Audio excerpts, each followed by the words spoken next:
Did you see the pair that got hauled into tyres? Aye. All their fancy silks stained red.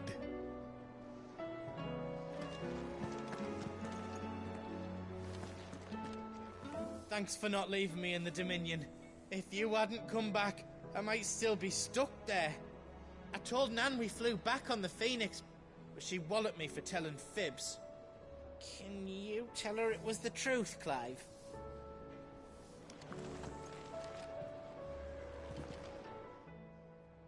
Still alive, are you?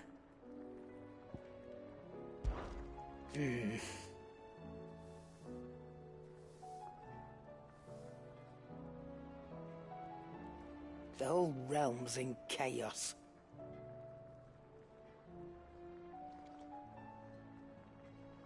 But as the old saying goes,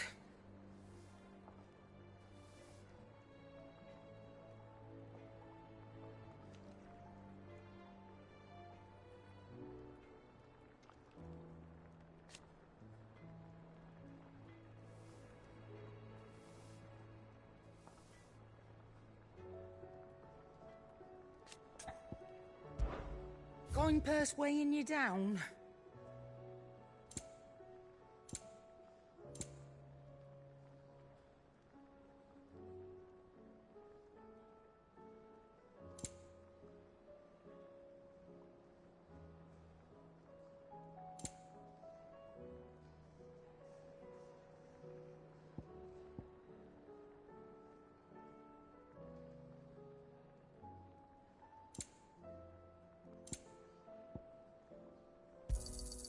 You'll not find a better price than that.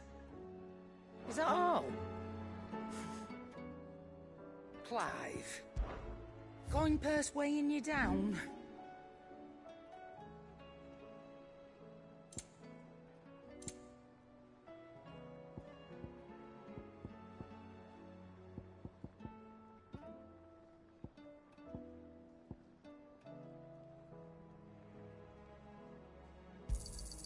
You got out else? I'll be thankful you got that much. I reckon I can find a buyer. I'll be thankful you got that much.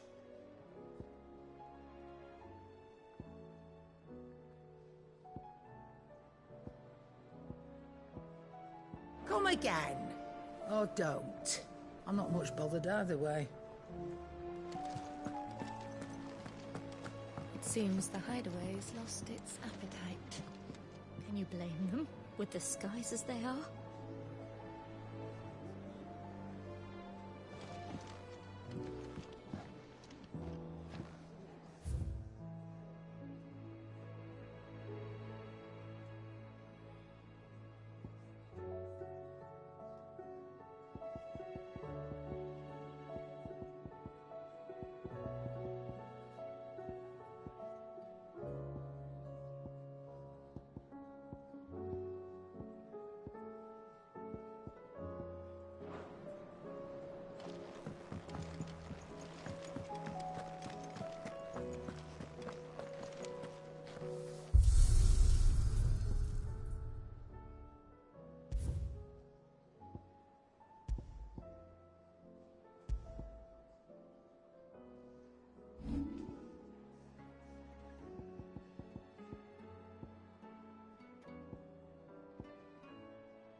Sancfordian, do you?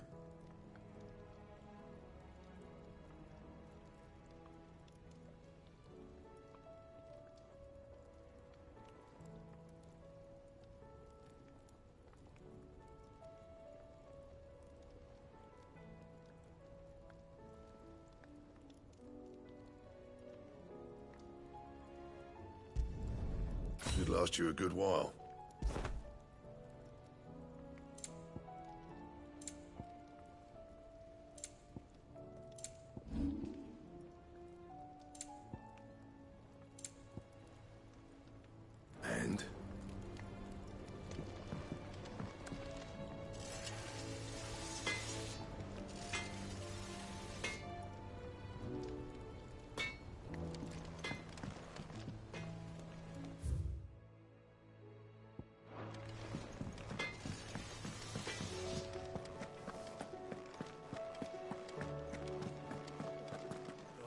Battle cries of dread one die, in ruin lies less. As shrinks the glim, so spirits dim, unanswered call oppress.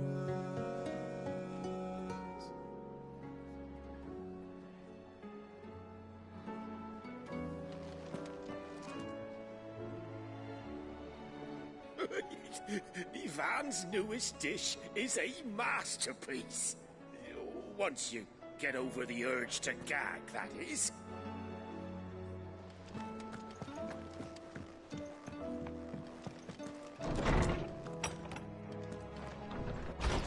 Is a storm coming soon? Will there be thunder?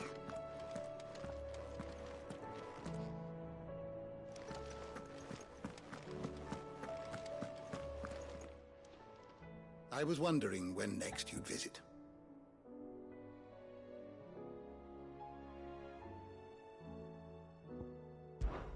With the darkening skies,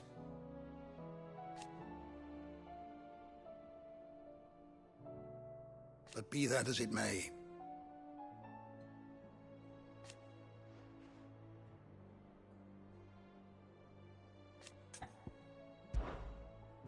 I have compiled some new entries, if you would like to see them.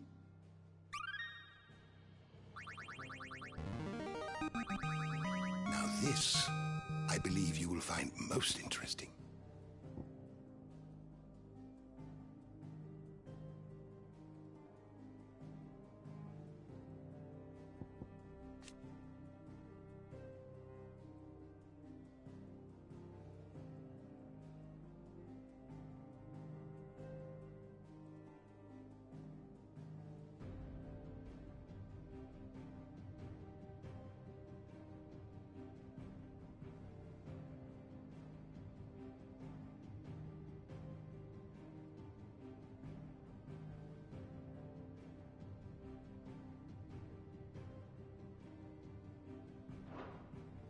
You wish to study the tomes?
You are always welcome, Clive.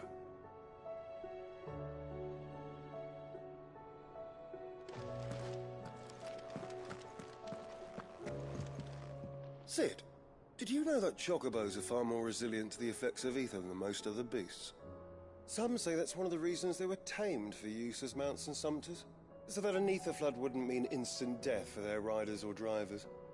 Me, I reckon they built it up over generations. Too many foolish traders driving their birds into floods, and only the toughest surviving.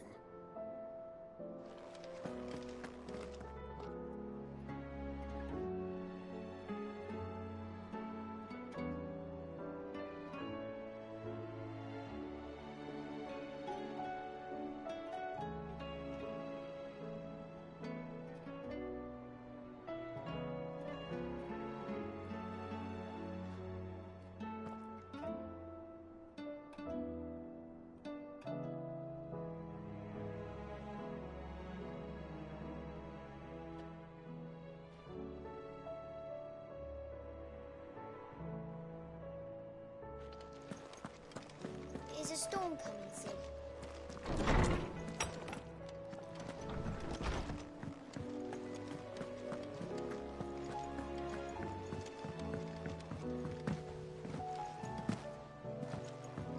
Mother, save us. Might be hard now there's only one. Then we're all doomed.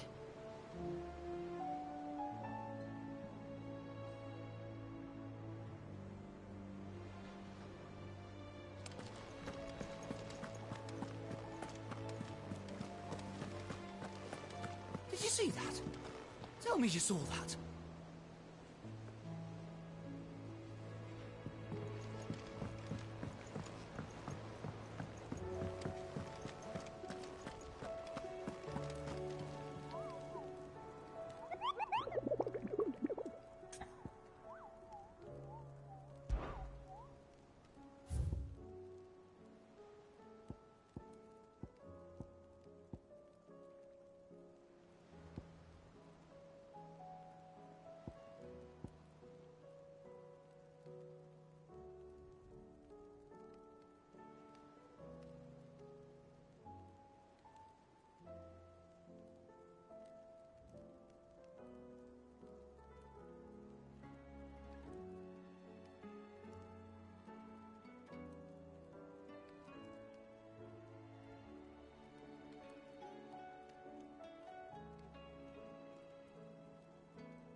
Back again? Allow me to educate you. Here's the latest information I have.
Study it well, Clive.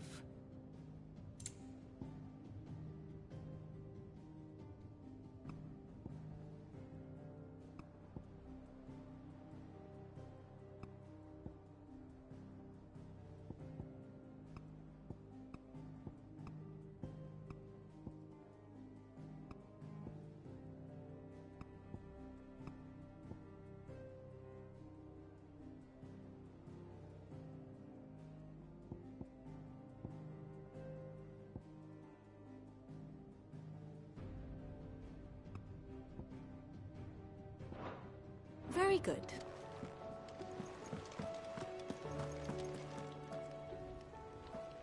Otto, how fares the realm?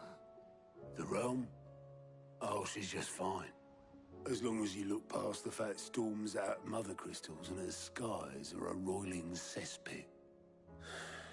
And Gav? He's with your uncle in the Free Cities, helping Mid with her project. Sent an owl their way the moment the winds turned foul. Still waiting on a reply, though. Do you have any good news? Well, that depends on your definition of good. All right, fine.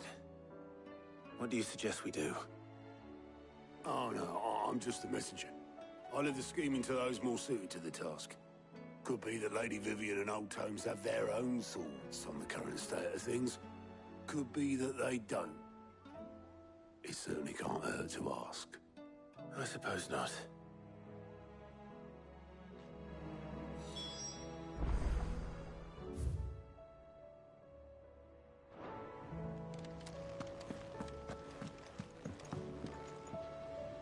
How is it that every one of your little excursions presages some inexplicable catastrophe? Not that you are to blame for the Dominion's fate. No one could have predicted the actions of the Crown Prince. I'm sorry I couldn't save your home. My countrymen are stronger than you think. A few toppled clock towers won't break their spirits. They'll be back on their feet in no time. I hope so. Look at us. Bluer than a pair of bog crabs. Tempting though it may be, sulking will not help us find a solution to this mess. You believe there's one to be found? I don't know. But I am certain we're more likely to find it if we first examine the facts.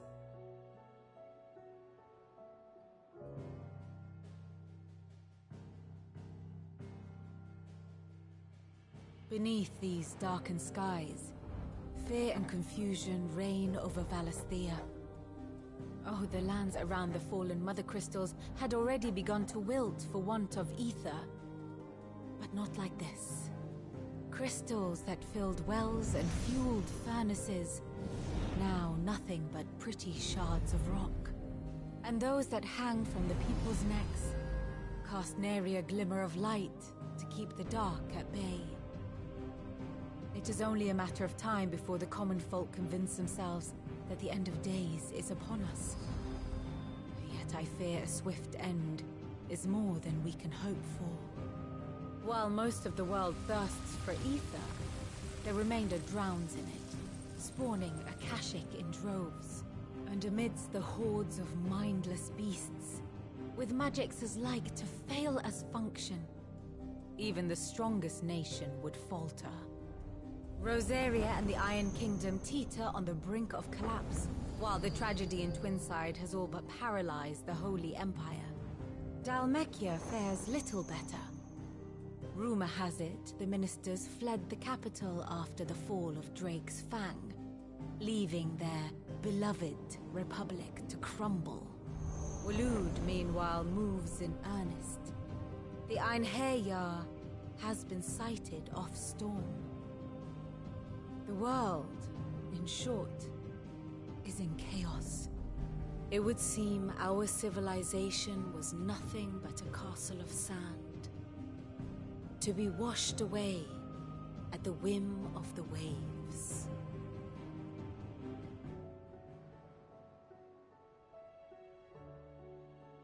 A castle of sand. Not my best flourish, but it seemed fitting. The reports I've received are considerably more blunt in their appraisal.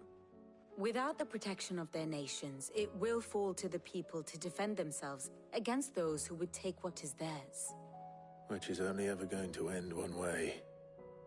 Defending a farmhouse against a band of chocobo thieves is one thing, but pitchforks and palisades will do little to stall an army's advance. Should the King of Waloed deign to invade, there would be none to stop him. None but us.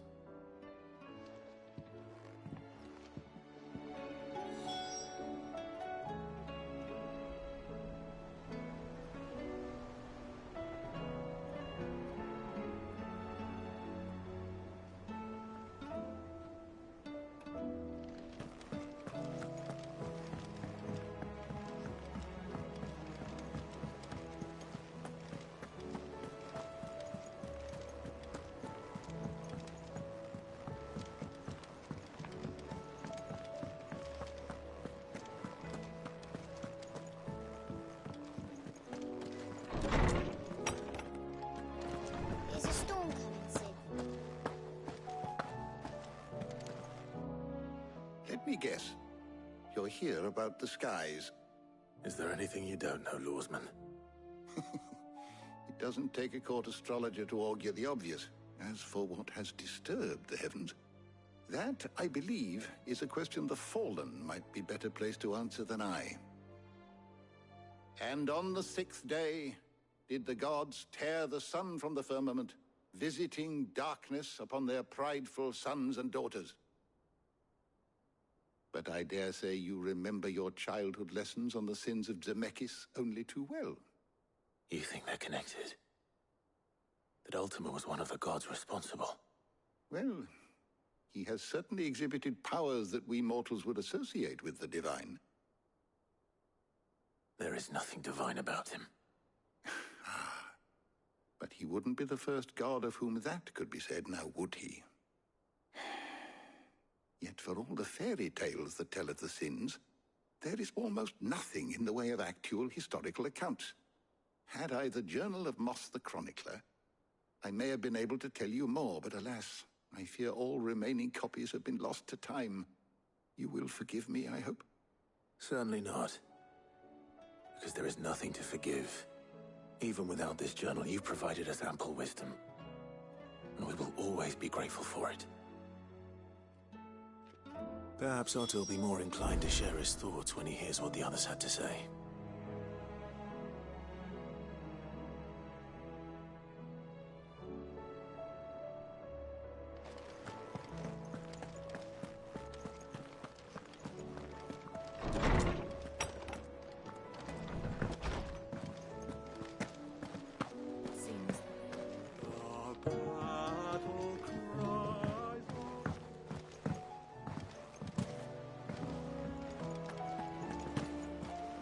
There's barely been a shipment in since the skies started boiling. A few more days without a visit and we'll have to start eating the blankets.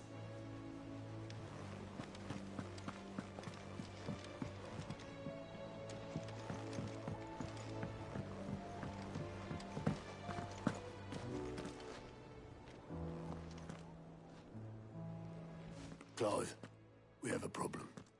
Only one. That would be a first. It would. Actually, there are 3. We had as many owls arrive while you were at the shelves. Martha's got a Akashic at her gates, and talk of monsters roaming the hills outside of Northreach has put the wind up Isabel and her lot. And don't forget Dalimil. Lubor says the village was raided by bandits. When it rains... It fucking pours. The curse breakers are spread thin, taking stock of the damage in the Dominion.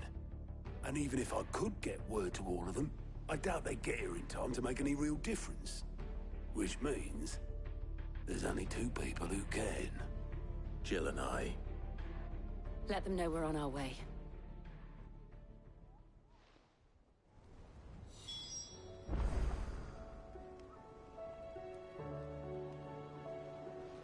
I'm ready when you are, Clive. The messages from Martha, Isabel and Lubor weren't long. But what they lacked in detail, they more than made up for in urgency. Our friends need your help.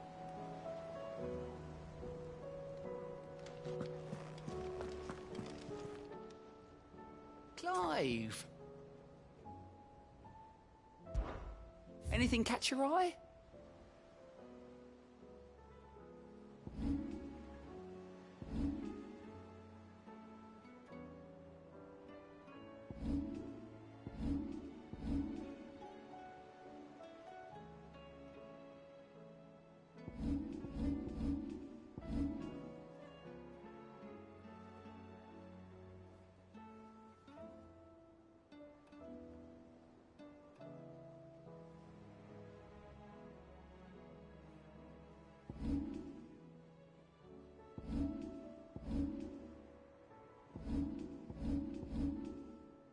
Seen enough?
on, let us through! Did you see it too?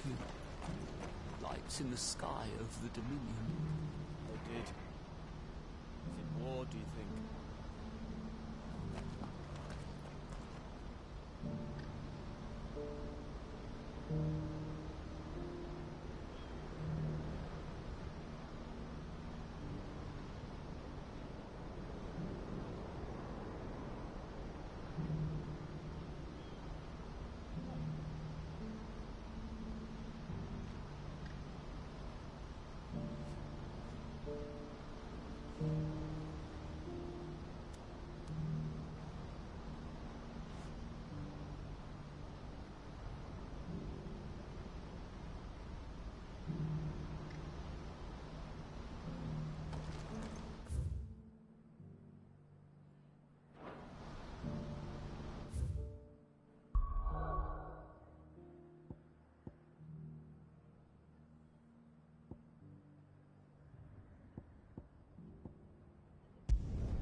The Akashic attacked us out of the blue, and there's no telling when they might be back.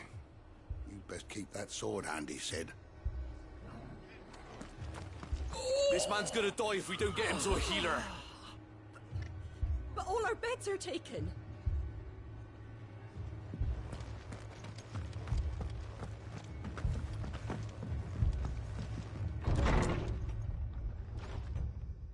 Martha, it's good to see you. And you, Clive. Jill? Otto said you'd been attacked by Akashic. What exactly happened here? Those skies are what happened. Not long after they fell dark, we had our first visit. There were hundreds of them. Tried to storm the hill. Only a handful made it up here, but that was more than enough. The rest are still down there now. And while we have a few willing fighters holding them back, they're sorely outnumbered. What do you think, Clive? That we join the fight? I thought you'd never offer. Now, where I need you is the Fallen Gate. That's where the fighting is fiercest. Let the men know you've come to help. Something tells me they'll be pleased to see you. We're on our way.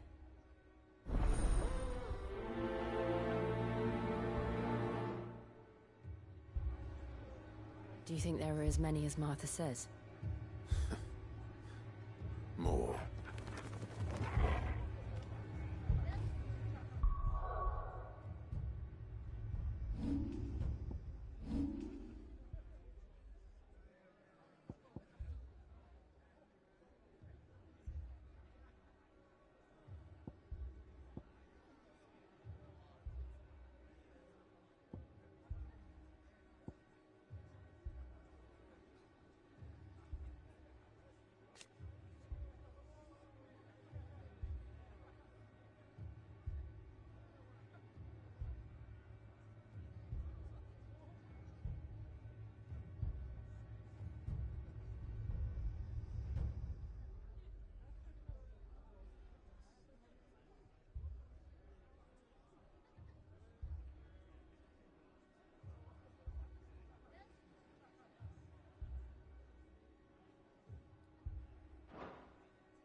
You don't think they've abandoned us, do you? Them not. Not a chance.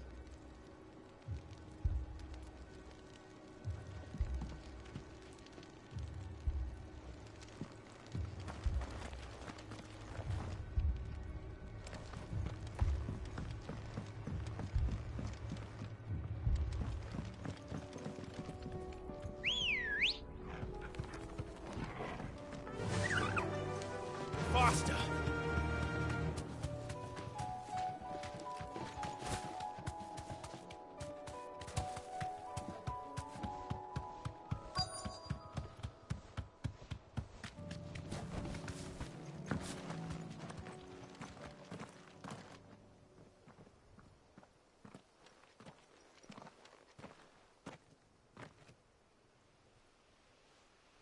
Clive, wounded.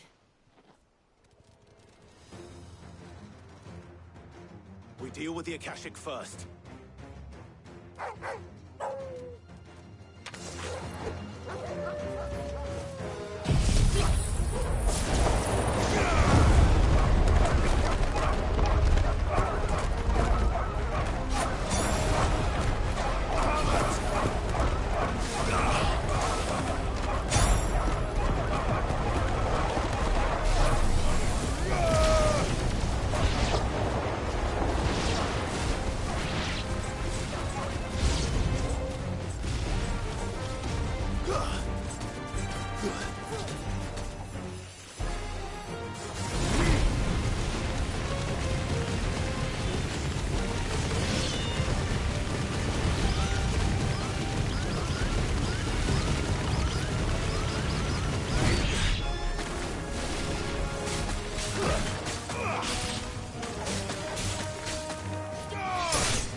These men don't have the look of hired swords.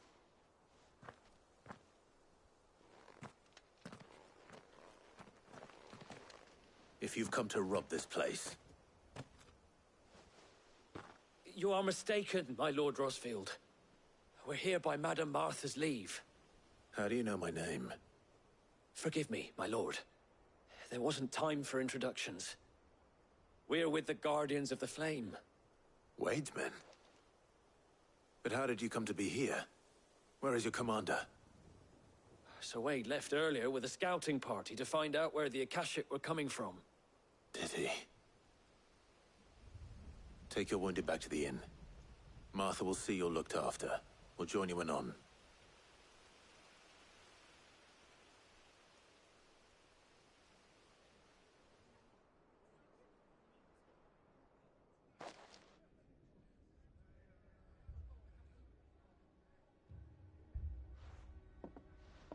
And to think you took them for thieves. A fine reward for holding off the horde, that is. When did Wade and his men arrive? Not long after Rosalith fell. The Guardians asked me to shelter some of them that had lost their homes. They were making ready to leave just as the skies turned, and we agreed it was best we stuck together. Martha! Trouble! The scouting party's almost at the lift, but they got a pack of Akashic snapping at their heels! And they got wounded with them! They're not gonna make it! Damn it all. We'll worry about them, Martha. You look after everyone here. If any can still fight, send them to the lift. I will. You two be safe now.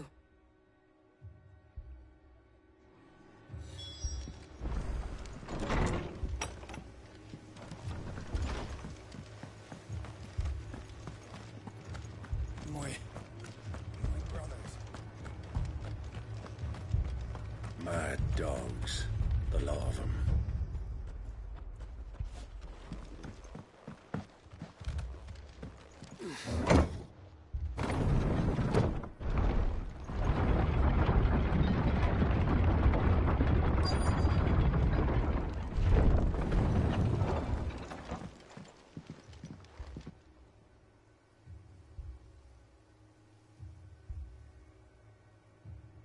Squire, I need you to get those who can still walk up the lift to Martha's.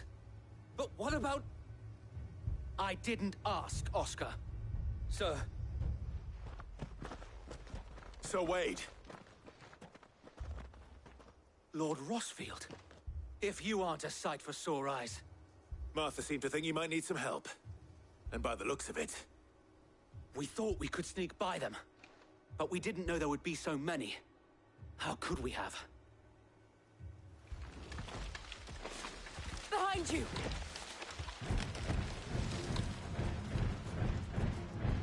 Damn it! We need to get the injured to safety. Do you think we can hold them off? We can certainly try. Are you with us, Sir Wade? Always. Then let's do our duty. Titan!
Is anyone hurt?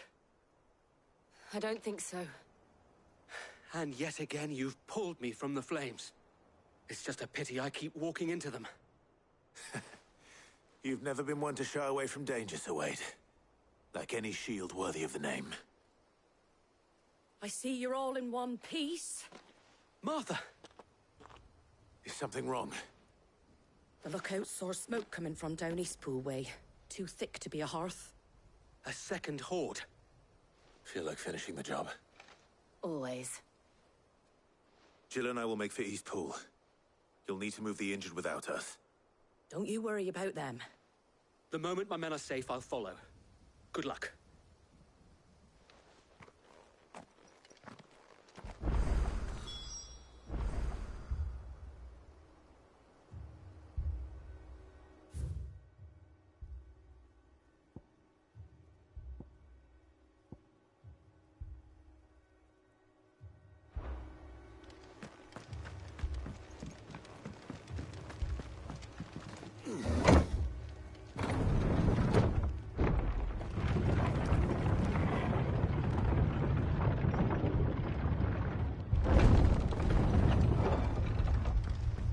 Mad dogs.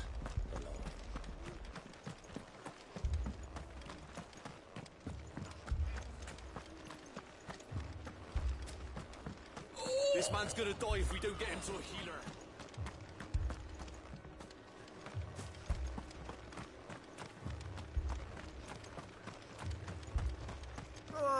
Just patch me up as quick as you can and get me back out there. My brothers need me.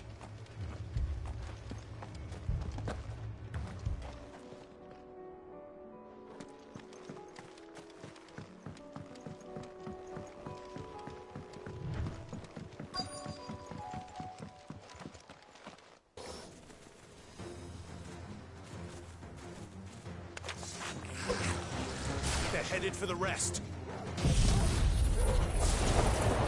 Have to slow them down. Martha and the others won't be ready.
Something's coming.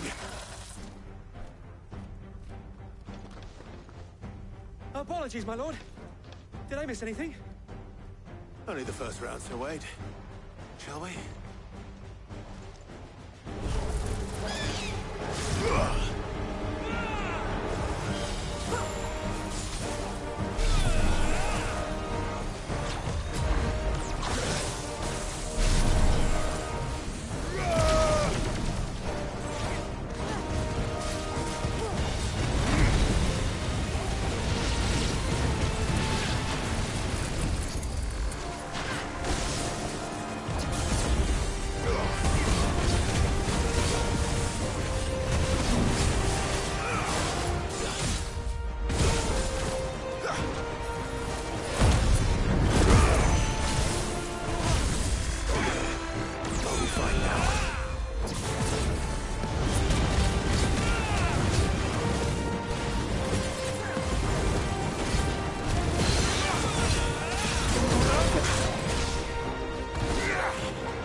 closer! Sword of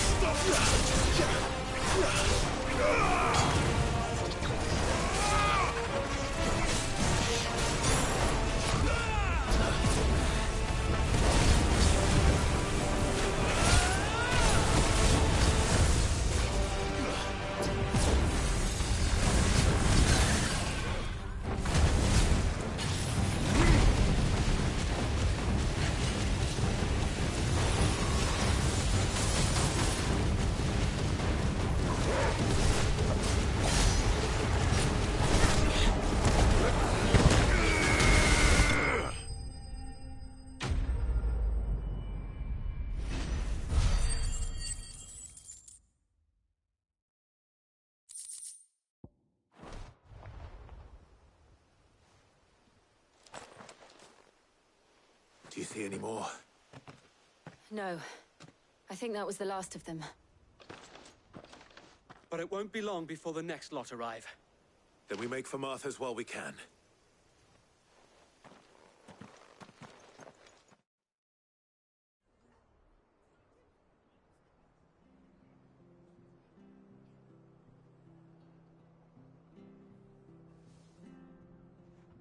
What did you find out there?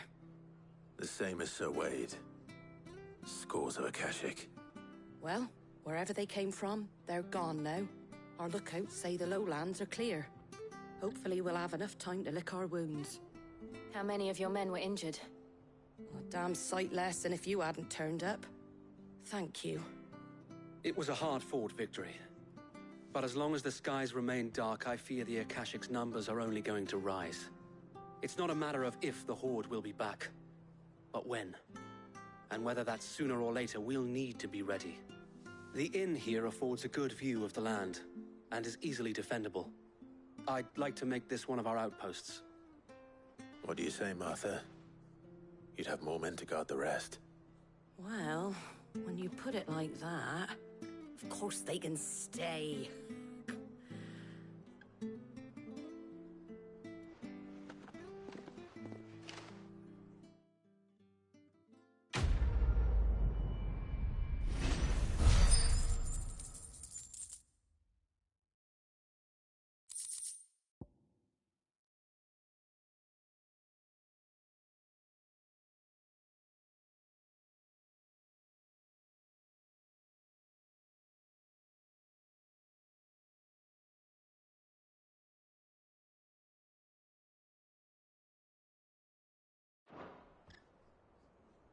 My lord, there's someone I'd like you to meet. Oscar, over here.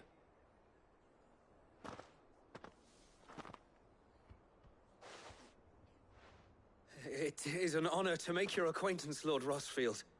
I am Oscar. Oscar of House Murdoch. Murdoch?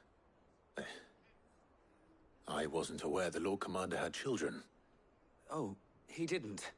But his brother, my father, did. I am Sir Rodney's nephew. Well, go on, then. It's not for me to ask him. Yes, Sir Wade.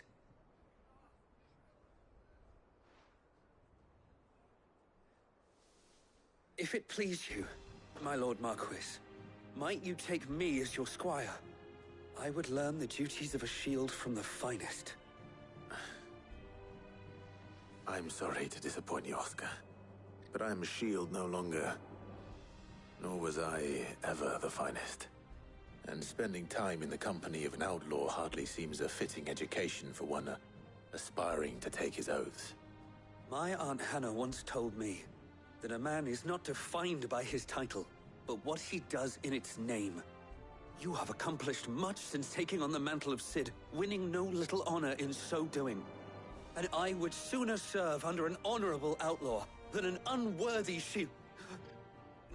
Not that Sir Wade and the other Guardians are... I mean to say that,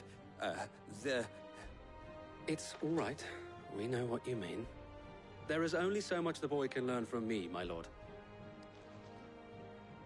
But a squire... Would that really be so bad? You were a squire once.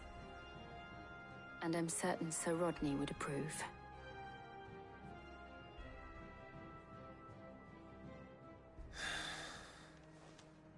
Know that I'll show you as much leniency as your uncle showed me. I would not have it any other way.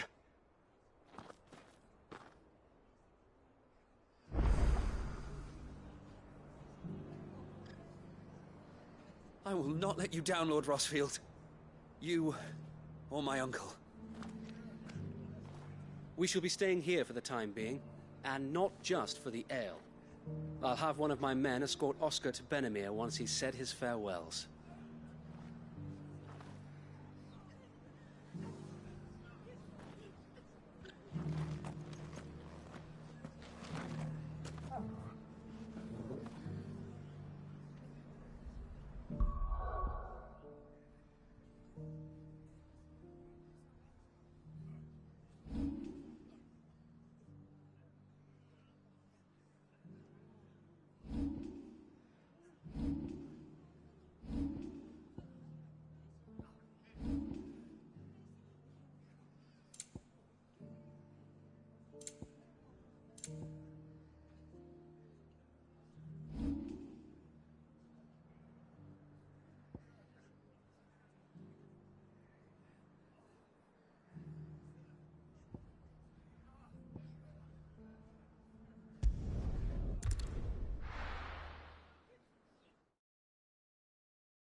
First we find Isabel.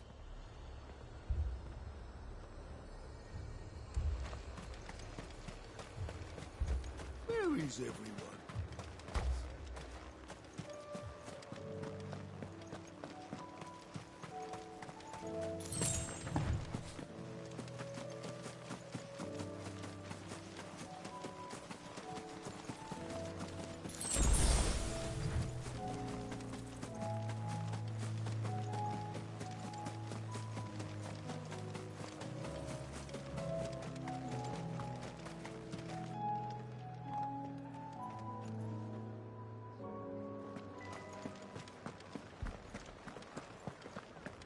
Times are hard. Your custom is Garrison's being sorely tested. Then they'll be needing more tonics.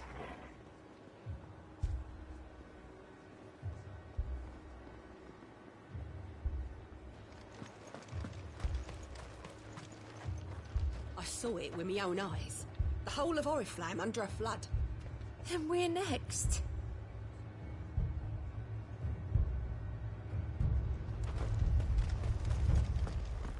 If there are ghosts in the Royal Meadows, then why isn't a garrison dealing with them?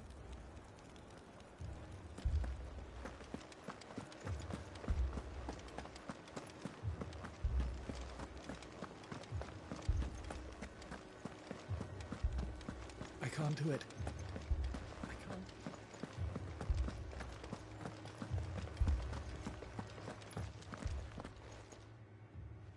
My lord. My lady. We received the dame's message. There have been sightings of strange creatures, I understand. With the blue eyes. Yes. Like a Kashik, but different. They've taken so many. I've lost count. Akashic, but different. Ultimus thralls. And what of your mistress? Is she here? Oh, no. She went to the garrison to ask what they were planning on doing about all this. Then we'll look for her there.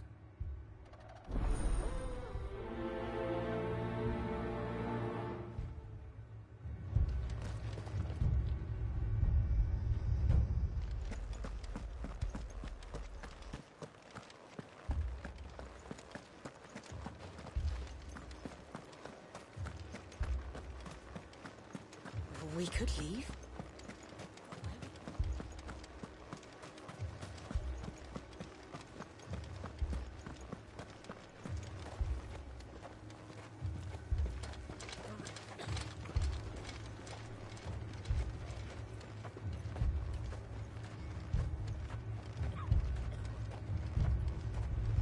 Madame, please! Half the garrison's been slaughtered by those things. We lost the captain this very morning. We've tried requesting reinforcements, but there's been no word from the capital or the Dominion in days! What more would you have us do? I would have you do your duty. Those at the Vale look to me for protection.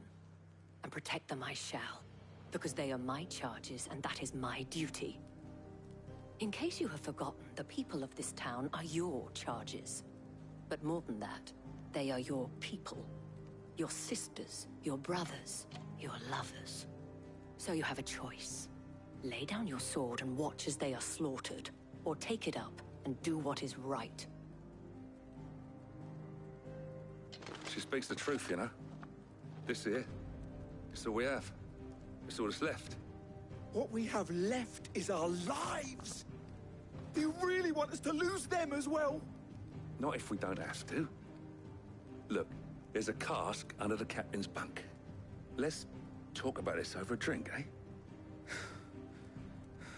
I'm listening. I'll have a word with him.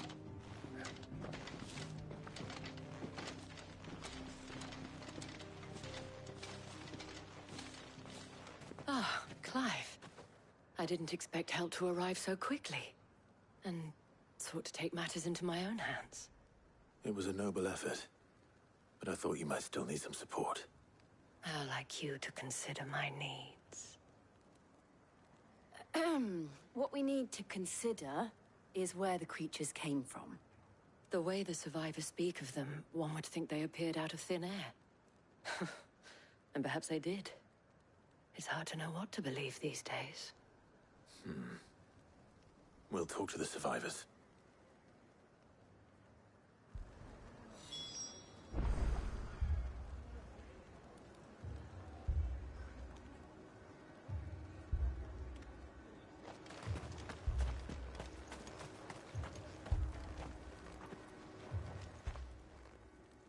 You're a pikeman, yes? What happened? I've got family in Moor. I heard the flood was spreading, so I went to see if they were all right. And a pack of them glowing things found me in the meadow.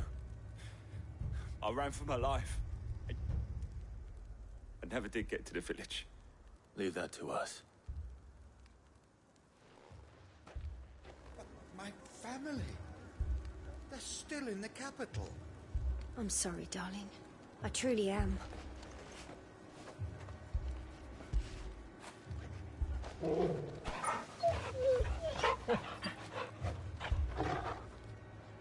leave me, Pa. It's all right. Give me your arm.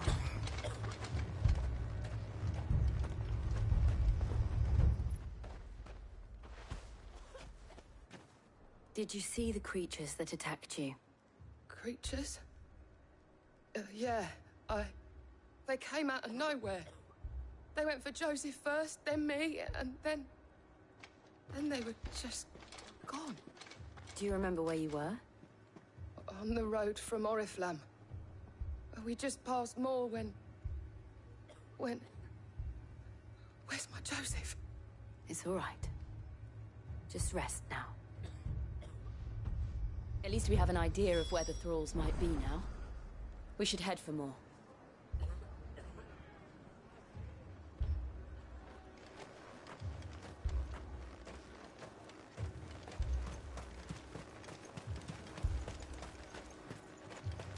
I assume you have a plan?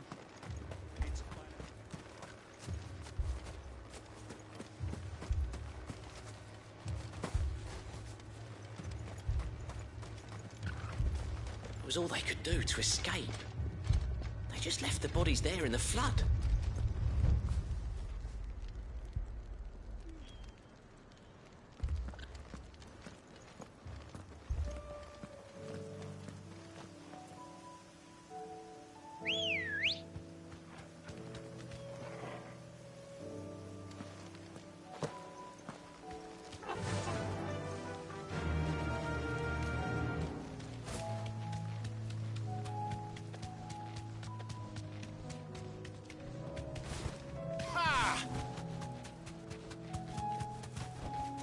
Back to the stables, girl.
Clive, look.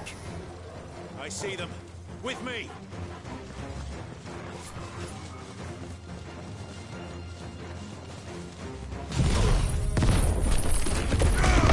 It's over!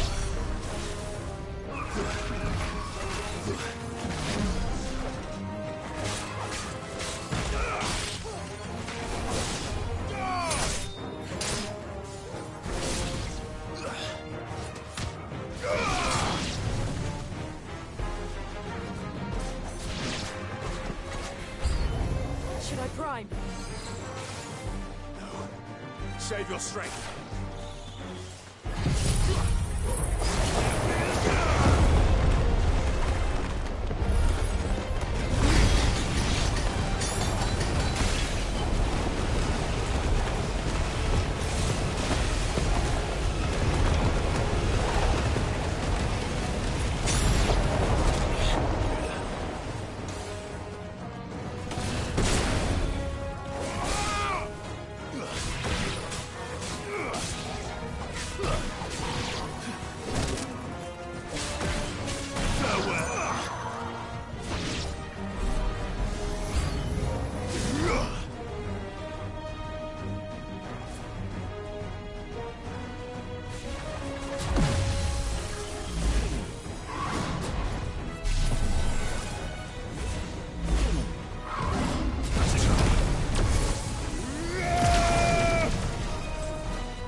It's over.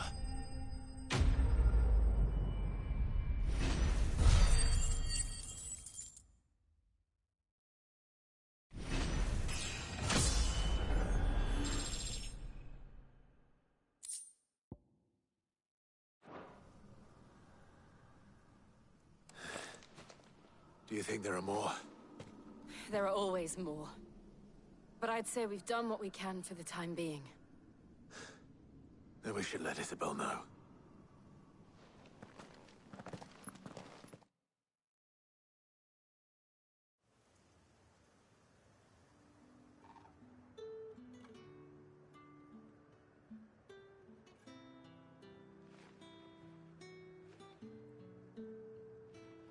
You have the town's thanks.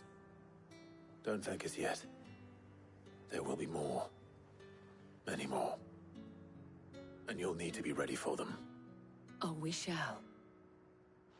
Isn't that right, Captain? Yes, milady.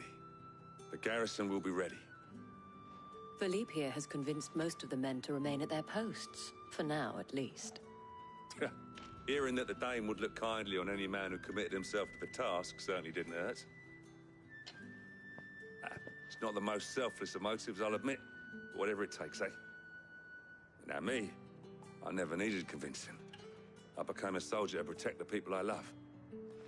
And the people I love include the ones standing before me.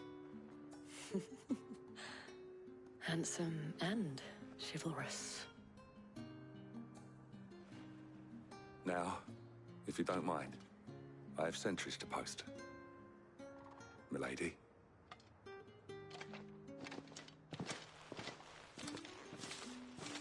Lest you wonder, I'm not foolish enough to believe that this has solved all of my problems. But it has solved one, and that's one fewer than I had this morning. Thank you again, Clive.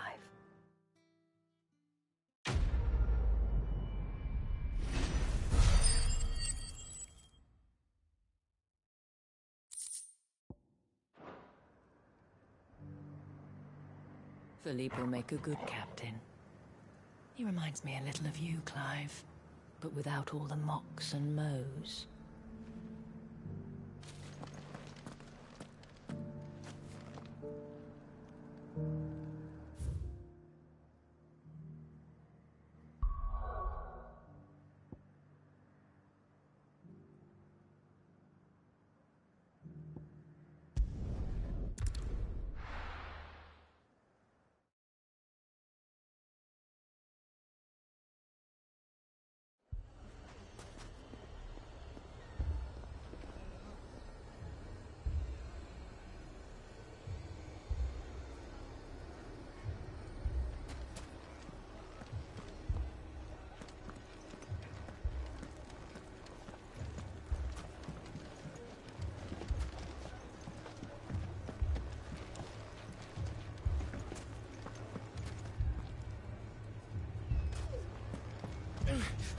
Fucking thieving bastards!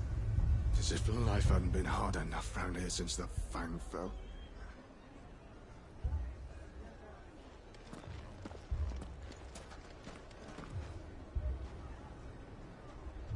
Poor bastard. Couldn't run because of the weight of his load. Still, better a branded than one of us.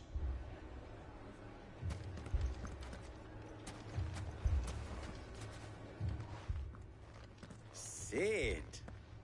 Your new companion appears much more formidable than your uncle. Should I be worried? You haven't been introduced. Jill, Clive has told me much about you. All lies, I'm sure. Your Stolas said that Dalamil has a bandit problem. Indeed. Although, you're a little late. They left with our food and guild days ago. Any idea where they went? The desert's a big place. Your guess is as good as mine. But the fact is, I have more immediate concerns. What did you say to me? What did you say? Ah, as if by magic. Let's just say we've yet to reach a consensus about how to solve Dalamil's little problem. And at this rate, it won't be the actions of the bandits which prove to be our undoing. It will be our own. I've tried reasoning with the dissenting parties, but even the Desert Hare has limits. Perhaps we could talk to them. What makes you think they'll listen to us? What makes you think they won't? She makes a fair point, Sid. And you won't have wasted much of your precious time if you fail. They're just across the courtyard.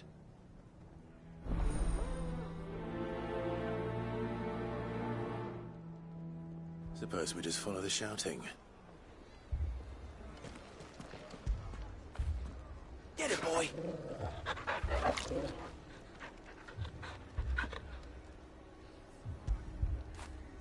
Now feel good, boy.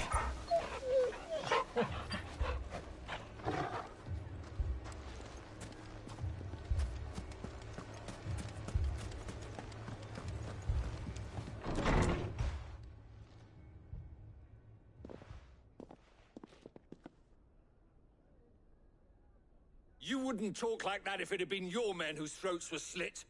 Blood for blood, it's the only way.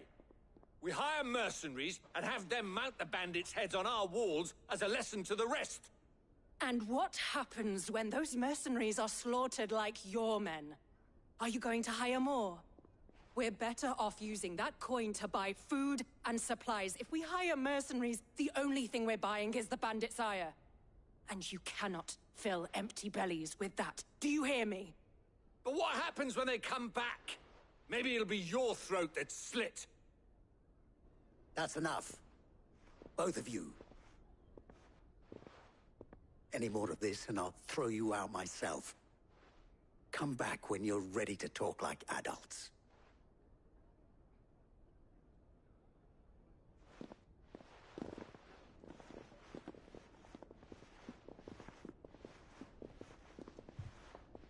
Victor?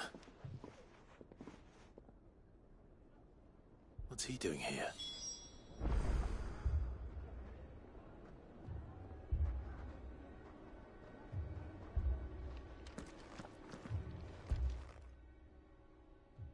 Sid. And Lady Jill.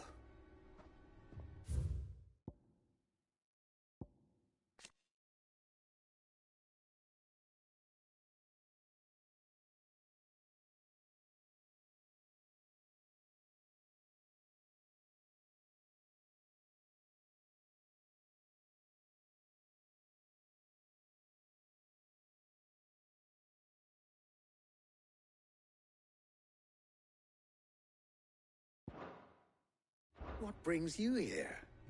I was about to ask you the same thing. Costness is in chaos, and the markets have all but ceased to operate. The Briar's Kiss here in Dalimil is the only place I can reliably obtain supplies. I was here to do just that when Master Lubor told me of his troubles. He thought I might be able to talk some sense into these fools. But if you're here, I suppose his patience must be waning. Who are those people?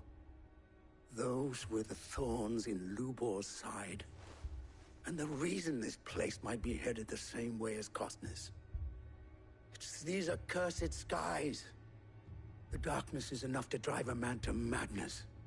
Or an entire city, for that matter. We're still working on the skies.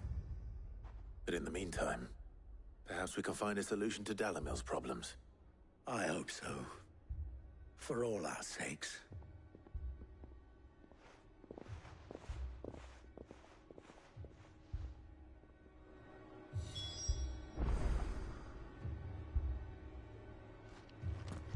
Haven't we had enough fighting? I know I bloody well have.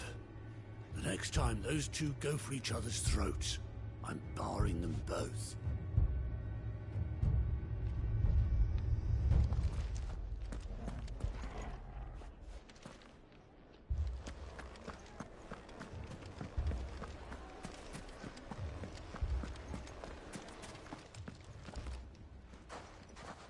So, you see my predicament? What I saw was a room full of people who were angry and afraid. And with good reason by the sound of it. But if left to smolder, that anger and fear could set the entire town alight. My thoughts exactly. What to do? Both sides wish to protect their homes and livelihoods, if only they could agree on how. But as long as they are divided, we are vulnerable. And if there's one thing bandits like, it's an easy target. What would Sid the Outlaw suggest? Well, if it were my namesake, he'd let them choose for themselves, and be on hand to pick up the pieces when it all went wrong. That sounds like a recipe for disaster. A recipe for disaster is precisely what it is. But perhaps that realization would be enough to make them question the ingredients. While it's plain neither Conrad nor Natalie will countenance the other's proposal, it may still be possible to make them doubt their own. Before presenting them with a third option. And that would be? To pool our resources and save the city ourselves. Why fight each other? When all that fear and anger can be directed at the bandits. It appears we have a plan of action. Victor, pay Conrad a visit. See if you can't convince him of his folly. I'll speak with Natalie. As you wish. Your faces are not well known in this town. That may prove useful. Don't worry, Victor and I will do most of the talking. You need only play along. Play along? What he means to say is yes.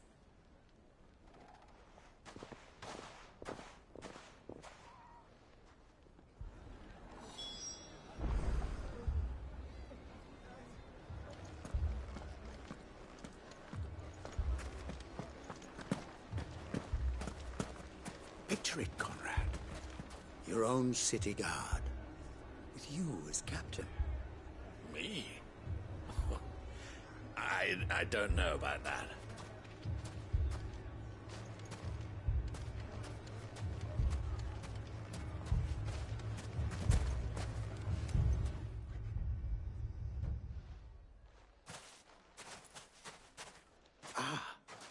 Here she is.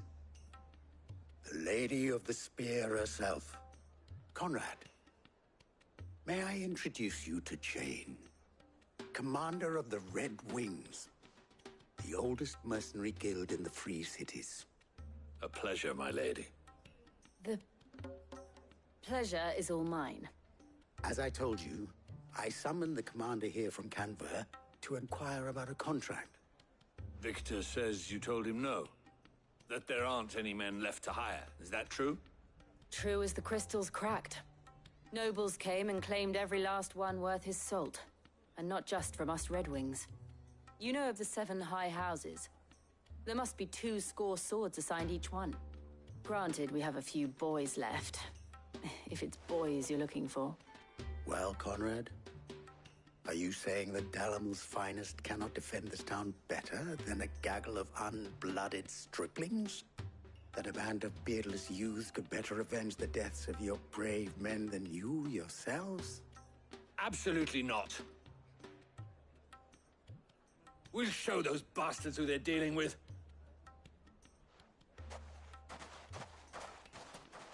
I can't believe that actually worked. Conrad's not what you called the brightest candle in the crypt. And there's a reason why I had you do the talking and not Sid. Well played, my lady.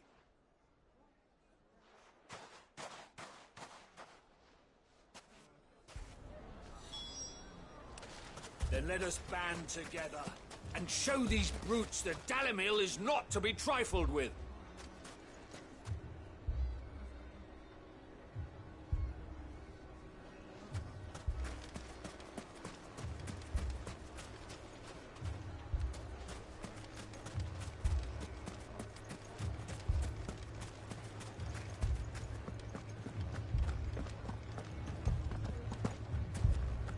My shop.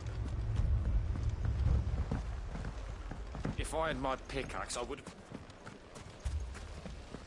I mean, it may still be possible to buy something, and we may yet be allowed to keep it. Yes, but... Here he is now. Natalie, allow me to introduce Lord Underhill of Randalar's prestigious League of Merchants. Lord Underhill. At your service. Underhill? I was just telling the good lady of our conversation, my lord, and how you were lamenting the state of the capital's stores. Lubor says that not only are the granaries almost empty, but that war and the Blight mean this season's harvest won't be enough to fill them for winter. Indeed, certainly that is the case. The nobles in the capital are buying up the city's stocks of barley and wine, driving the prices higher than most commoners can afford. It is only a matter of time before the peasants revolt. It is worse than I thought.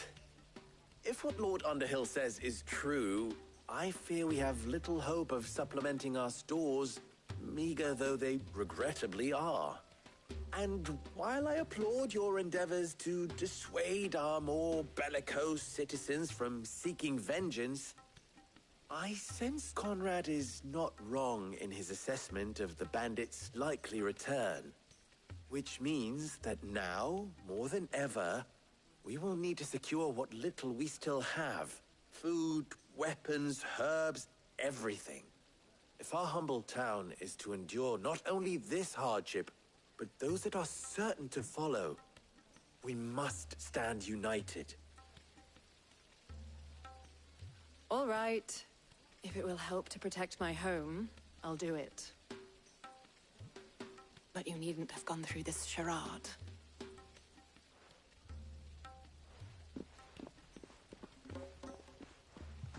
Thank you, Clive. Your performance was nothing if not workmanlike. She saw right through it. I didn't say it was good, merely that it produced the desired effect. Now, my scouts should be returning shortly. Meet me back at the Briar's Kiss, and we shall see what we face.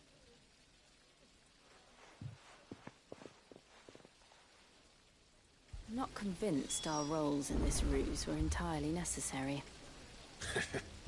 I don't know. Conrad seemed quite taken with you. It appears I have no choice but to do what little I can to defend what little we have.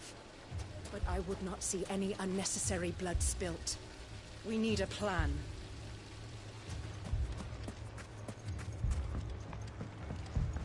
Mummy, I'm scared. Oh, I'm ruined. Good news, Sid. Both Conrad and Natalie have somewhat gracefully accepted their new roles. With time, they may even learn to. Time no longer appears to be the luxury it was before lunch.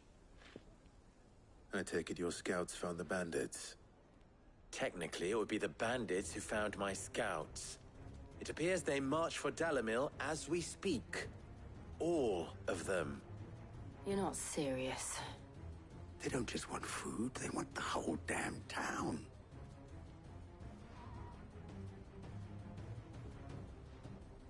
I have a favor to ask. I'm told the bandits march in two groups, one from the south and one from the desert, in a move doubtless intended to stretch our already gossamer-thin defenses. Very well. Jill and I will meet those from the desert. But what of the rest? The rest, my friend, the city shall fight. Together. The stakes, I concede, are high. But if this does not unite Dalimil, nothing will. That is a lot of faith to put into those who had their hands around each other's throats but a moment ago.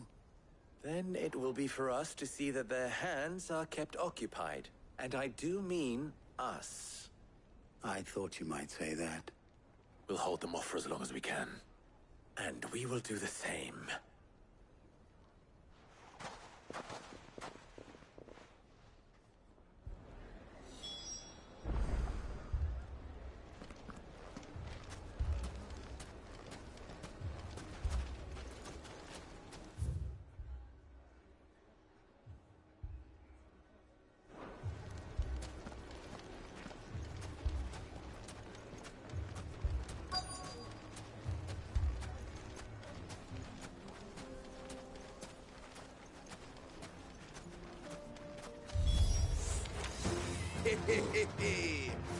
The women folk have come to welcome us. I'll take that one. It's all yours.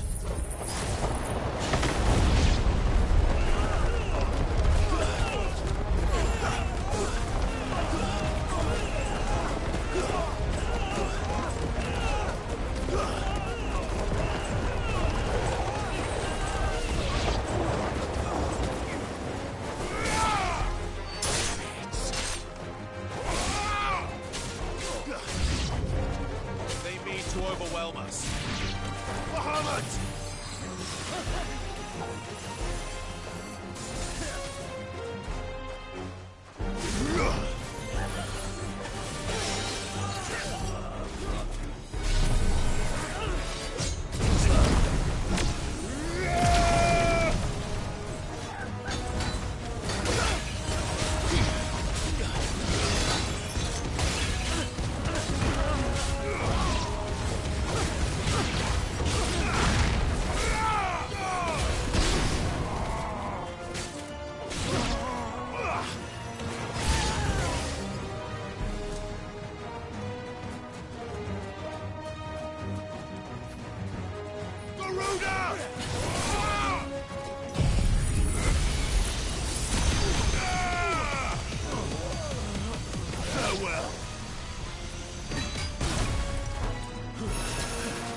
boy.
Too slow.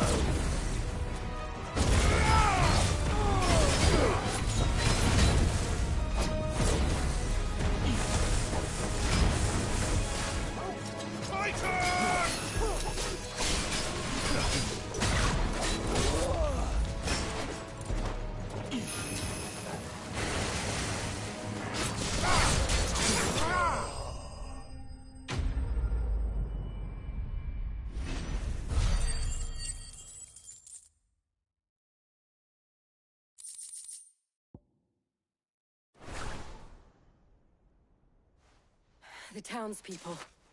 Could they have held out? I don't hear any fighting. What do you think? That we should hurry.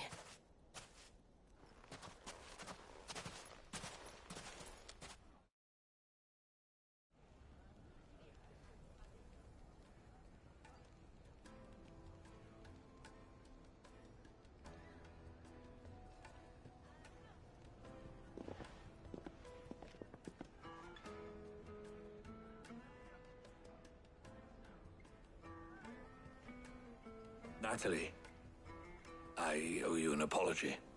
You did well out there. The inn would have been lost had you not held the line. Without you, there would have been no line to hold. You saved us, Conrad. You saved Dalimil. We all saved Dalimil.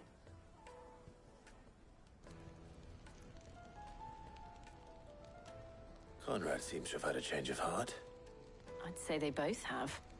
I take it from your presence that our visitors from the desert won't be joining us either. Pity. The plan worked, Sid. Granted, it only took an army of bloodthirsty bandits at our gate. Calm now, Victor. Why quibble over the details? We are united, and that is all that matters. As for you, Sid, you fight considerably better than you act. I'll take that as a compliment.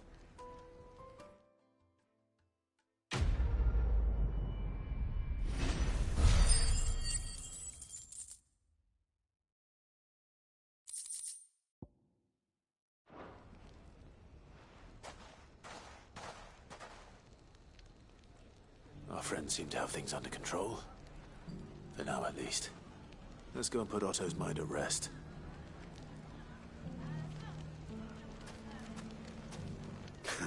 Now, if I could only convince the people of Costness to work together.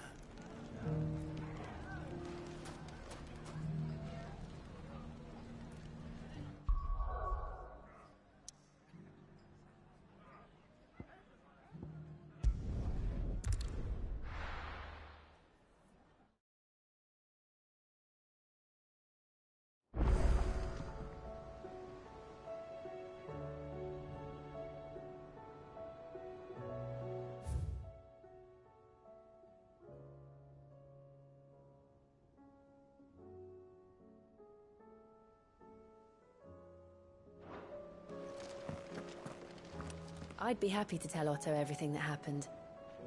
But I know he appreciates it when you spare him the time.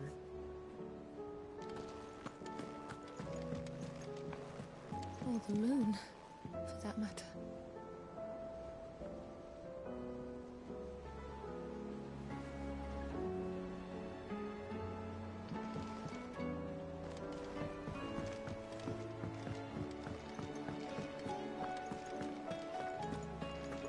see the pair that got hauled into time? Welcome back, my lord. I only just arrived myself. No one seemed to know where I should go, so I thought I'd guard your chambers until instructed otherwise.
Did you see that? Tell me you saw it.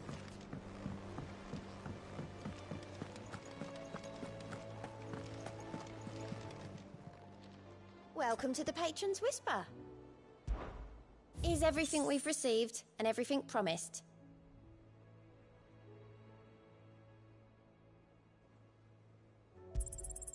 All yours.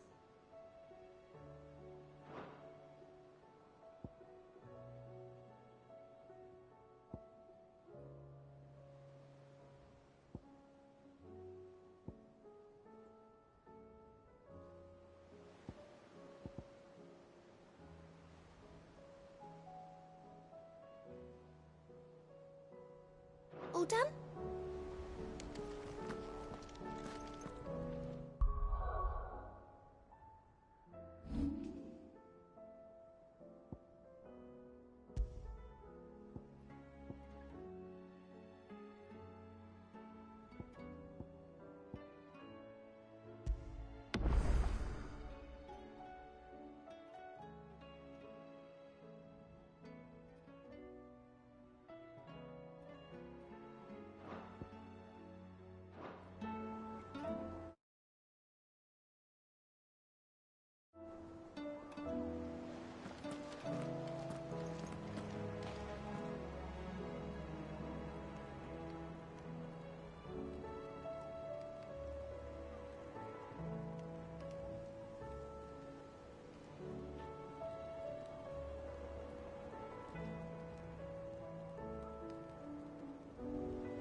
was wondering when you turn up.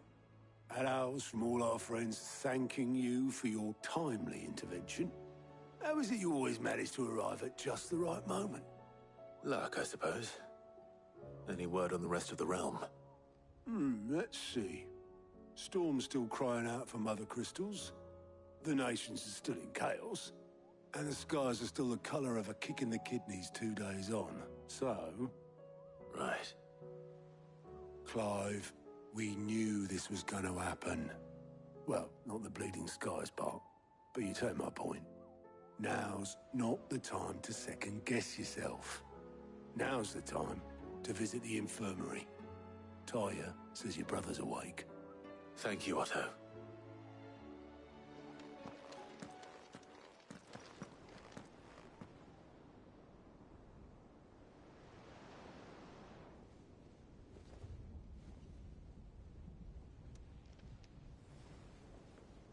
So it was not Sylvester, but Olivier who served as Ultima's puppet. And when Dion learned of this, he sought to slay the fiend.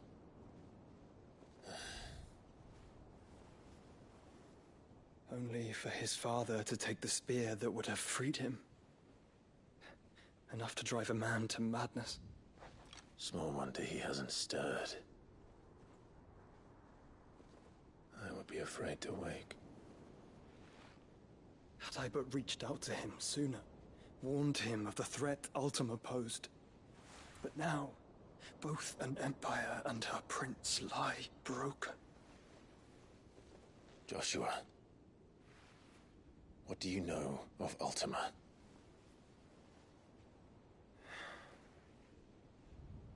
Very little, I'm afraid. Despite my best efforts. 18 years ago, as I lay buried beneath the rubble of Phoenix Gate, 'twas not death who came for me, but another.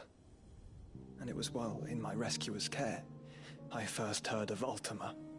I've been chasing his shadow ever since. Ultima is driven by some deep, dark purpose, and for whatever reason, it would seem you are crucial to his designs. He will stop at nothing to have you, even if that means toppling an empire. But why me? What possible use could I be to such a creature? That is one of many answers that have eluded me. Yet, I am certain of this. It is not mere chance. You were chosen for a reason.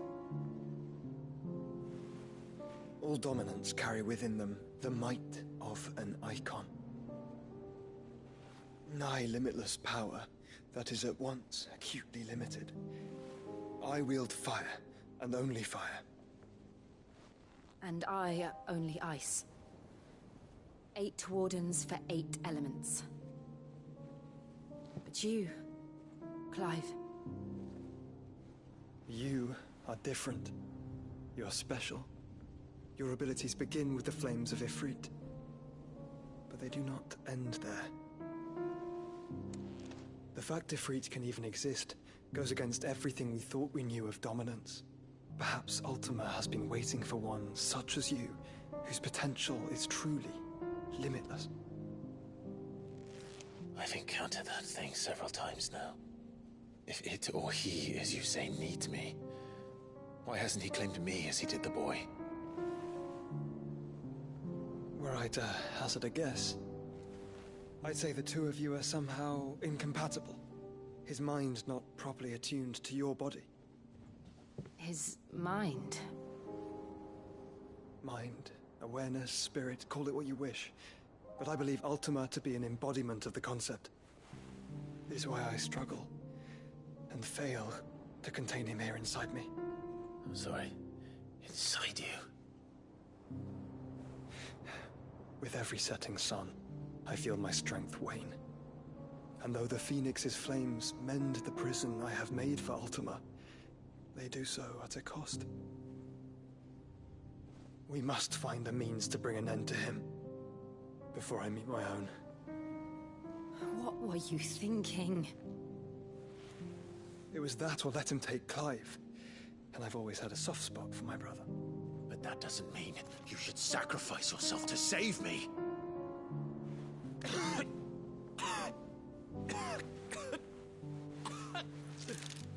Joshua. Clive, it's Gav. There's an army of Akashic at the gates of Canver.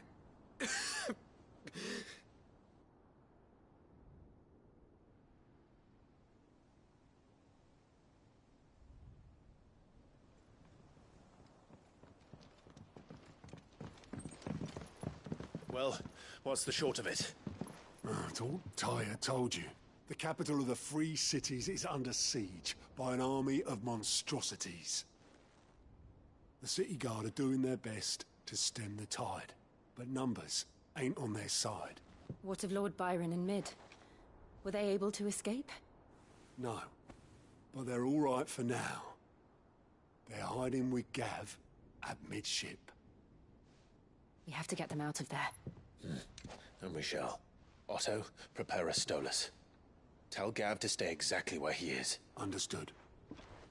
Vivian, what's the swiftest route to the Free Cities? That sounds like a question for the map. Look here. This road, through Tabor, should provide the least trouble. Good. What a coincidence. Tabor is exactly where I'm bound. Joshua, Bed is where you should be bound. You don't think I told him the exact same thing? Were Tyre not such a talented healer, I would surely have been inclined to agree.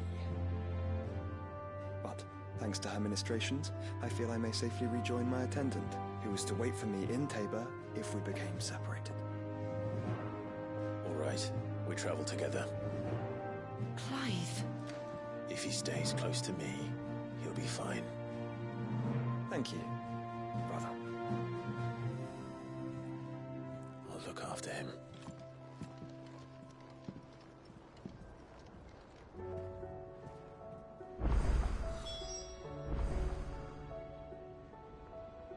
My attendant was with me in the Dominion before I primed. She would have watched the battle unfold and witnessed its outcome. I trust you'll be waiting for me in Tabor, where I can finally introduce you. You know how I feel about this, but your brother's stubbornness knows no bounds. I'm starting to think it runs in the family.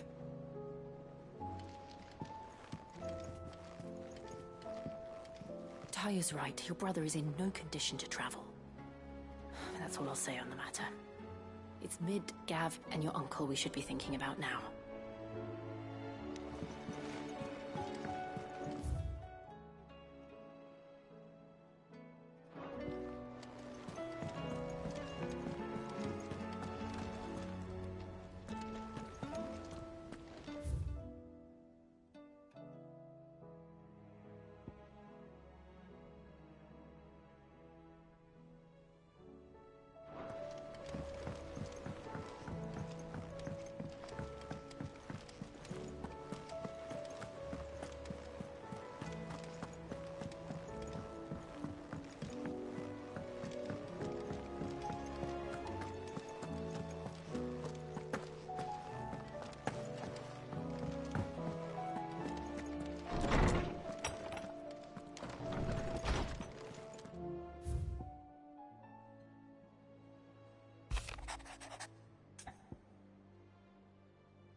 Rutherford. Wasn't that the name of my uncle's manservant? Why would he be at Martha's Rest?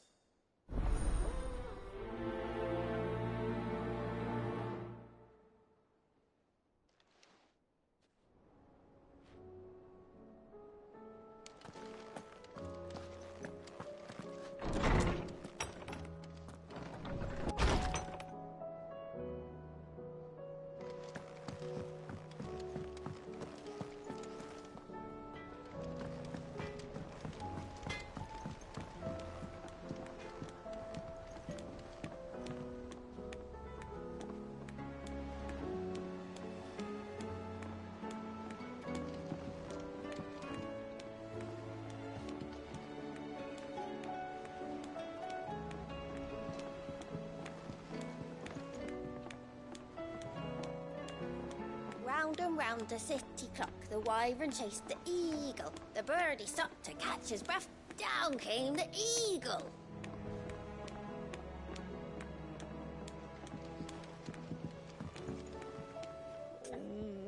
What am I gonna do? Is everything all right, Goots? You seem more discomposed than usual. Oh, I don't know what that means, but I'm in a bit of a muddle. Oh, I think Nan might be in trouble, and she's... It's all right. You can tell me.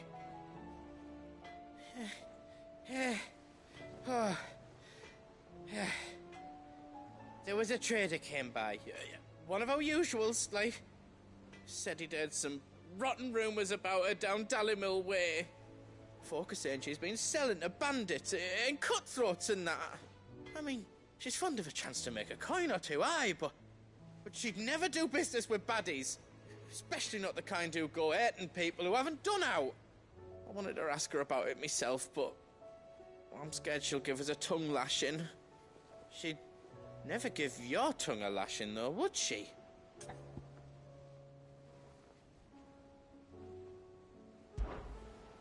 Don't worry. I'll speak to her. Oh, thanks, Clive. You'll let me know what she says, won't you? Of course. I'm sure it's all just a misunderstanding.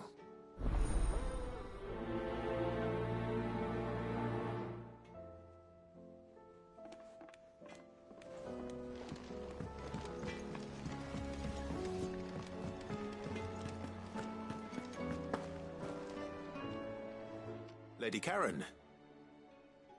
How's business? Not nearly as foul as the weather.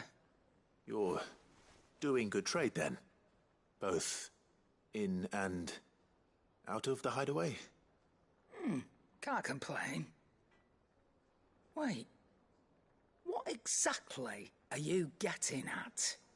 Not once in 5 long years do you pay my affairs half a care. But here you are today, raking me over the coals like a bloody popoto? Just asking. Out of interest. All right. I'm here because I was told that certain rumors have been circulating. About you selling weapons to brigands.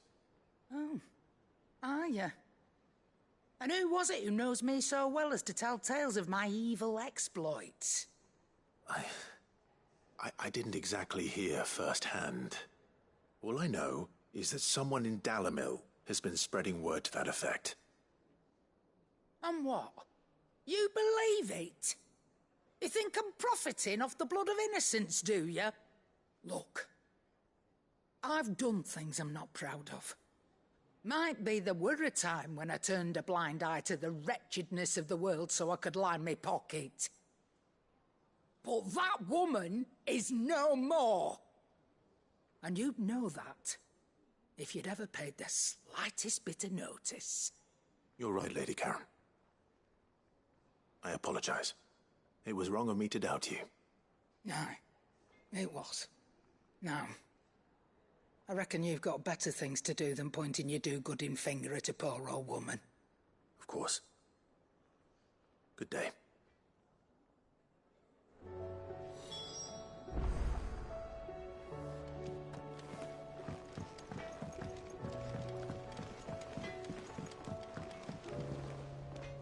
I spoke with Lady Karen. What did she say? That the rumors were unfounded, and that I was a fool for thinking they might hold any truth, along with some other things that made her feelings clear.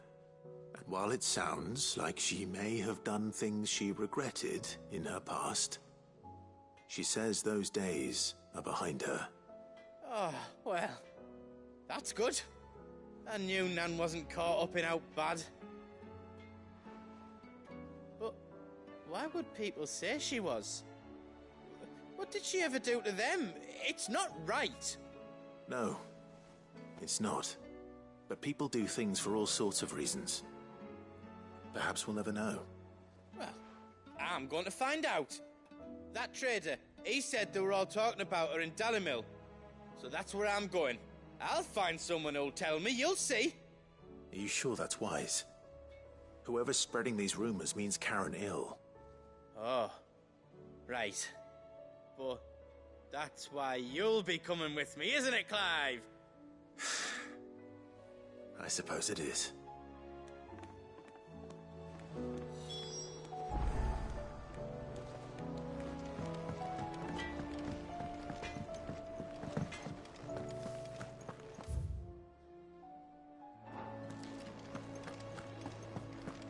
Seems the Oh, hideaway that blasted book! Appetite. Here, you put me in this situation, Clive. You can bloody well get me out of it. I need a hand with a recipe. Are you sure it's me you're looking for? I'm not much of a cook. I'm all the cook will be needing, thank you very much. What I want from you is a little of your time, right? Oh, and perhaps your sword. You remember Ivan's stew, right? Well, despite the look of the thing, and that awful stench, people wolf it down. So I thought I'd try making one of these supposed masterpieces myself.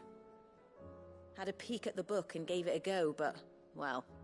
It wasn't as straightforward as you'd hoped. Ivan had the same problem. Yeah, but this is my blimmin' kitchen, and I will not be outdone. So if you don't want to be seen as playing favourites, I suggest you lend me a hand.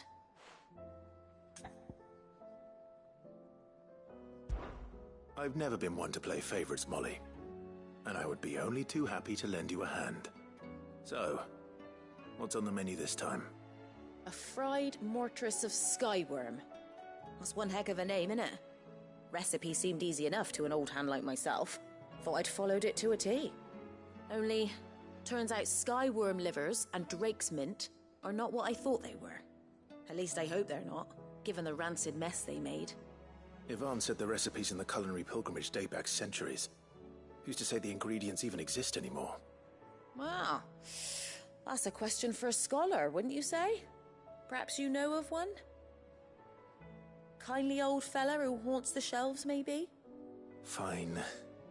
I'll go and speak to Harpocrates. Perhaps he'll know something. And if he does, I'll see if I can find your ingredients for you. You do that. Lest we forget, you've got a reputation to uphold.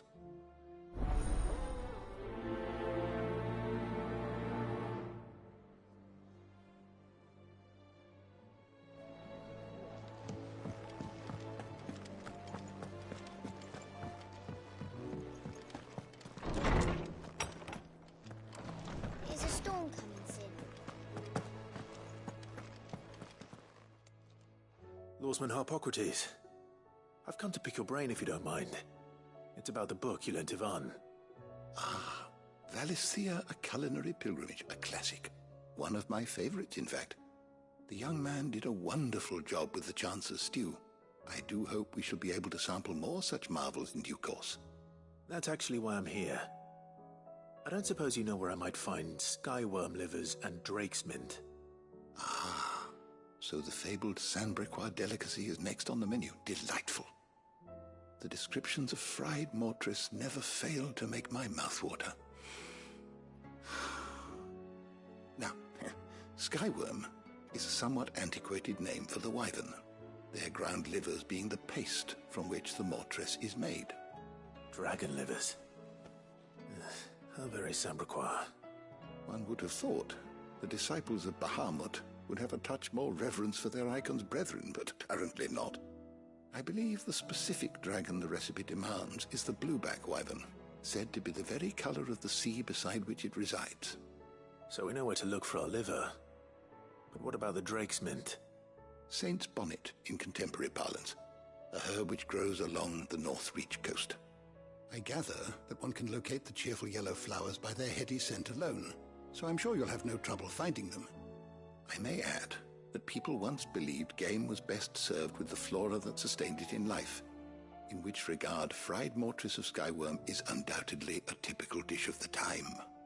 Meaning that if I find one, I find the other. To Northreach, then. Best of luck, Clive. And do save me a bite once the dish is complete.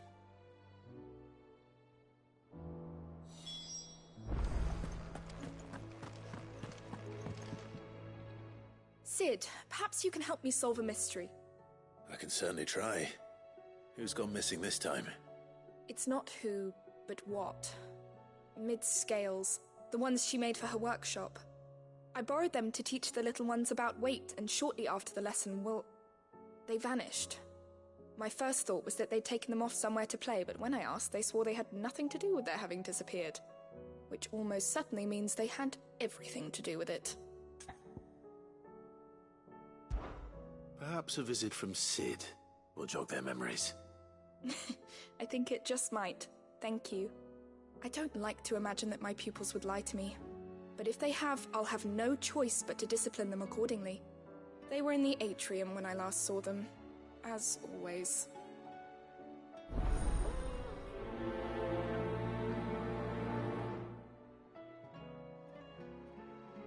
There's a storm coming, Sid. Will there be thunder?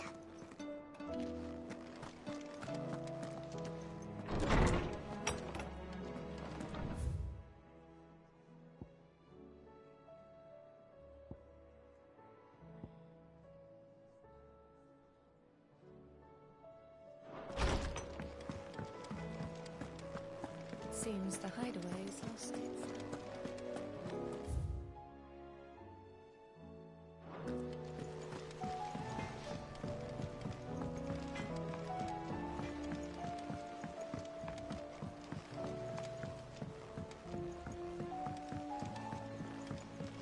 I heard the Emperor was impaled on his own son's spear.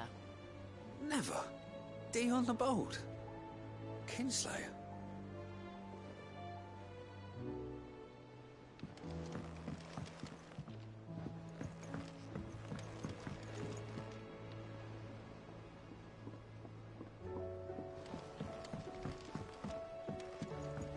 We're all gonna die!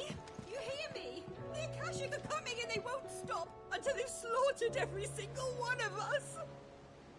How do you suppose they'll manage that? You ever seen one of the blue bastards swim?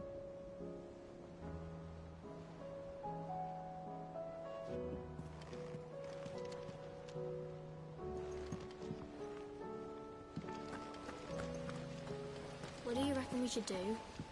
I say we should just tell Miss Shirley. You'll get us all straight. I'm telling you, I can fix them.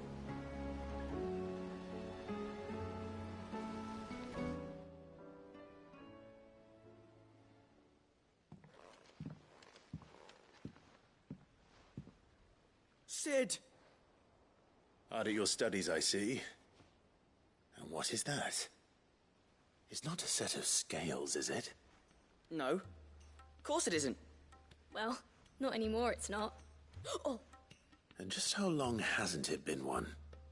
we're sorry. But we didn't break them. We dismembered them. Just like Miss Mididol showed us. Miss Mididol? And why would she have you dismembering her creations? Because that's the only way to become a ninja-neer. Miss Mididol said, the best way to see how something works is to take it apart and put it back together again. Well then, your work is already half done. Carry on. About that. The taking apart was easy enough, but it's the putting back we can't work out. Speak for yourself. The heavy thing goes at the bottom. Then...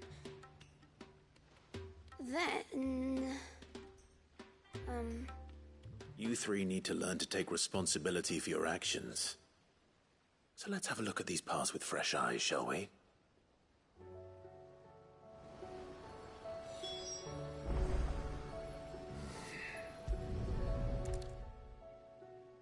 All right. Everything here was once part of Miss Mididol's scales. Every piece has its own role to play, and each is just as important as the others. If even one of them is missing, the scales won't work. So let's think about what those roles might be. You already know one of the pieces. The body. Its role is to support everything else. But what of the others?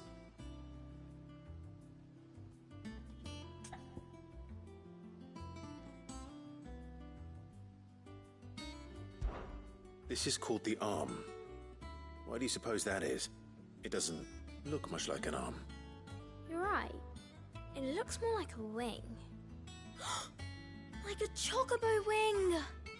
You've ridden a chocobo before, haven't you, Sid? Will you teach me to ride one day? I'll think about it. Now, what do arms do? Hold things. So wait, maybe this arm holds things too?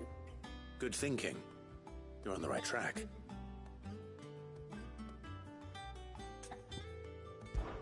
These round parts are called the pans. You all know what a pan is, don't you? I do. Molly uses them in the kitchens to fry bangers. But these aren't for frying bangers, you idiot. They're for weighing stuff. But what if I wanted to weigh Goots? I don't think he'd fit on that little thing. Probably not. What are the chains for? Holding the pans up? Well spotted. Which means something must hold the chains up in turn.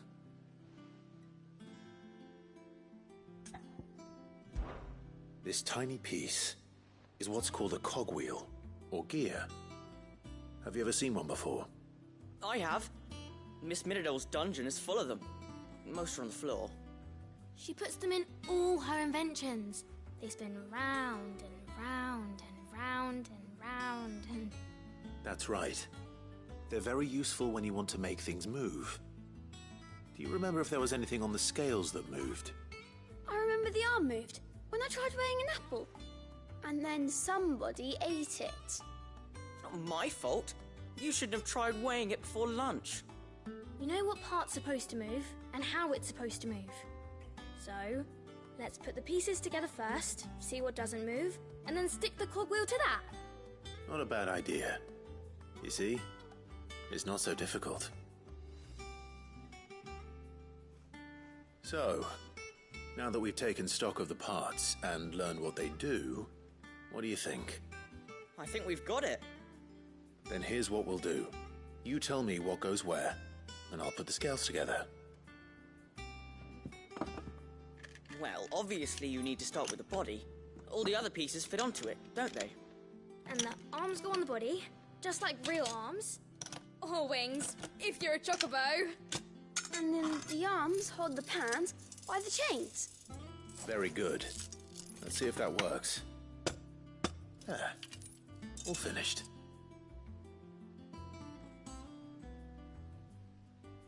Yes! We did it! Well, with Sid's help. Oh, I just put the pieces together. It was you three engineers who showed me how. That's right. We're Miss Miradol's hares. Her hairs? Yeah, hares for the future. She's showing us her secrets now, so we can help out the hideaway when we're older. What do you think, Sid? Are we almost ready? With a little more help from Miss Miradol and Miss Shirley, I'd say it won't be long at all. You hear that? It won't be long. Until then, though, do try to be honest with Miss Shirley.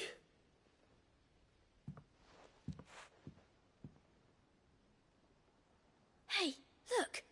We never used the cogwheel. You don't think Sid forgot about it, do you?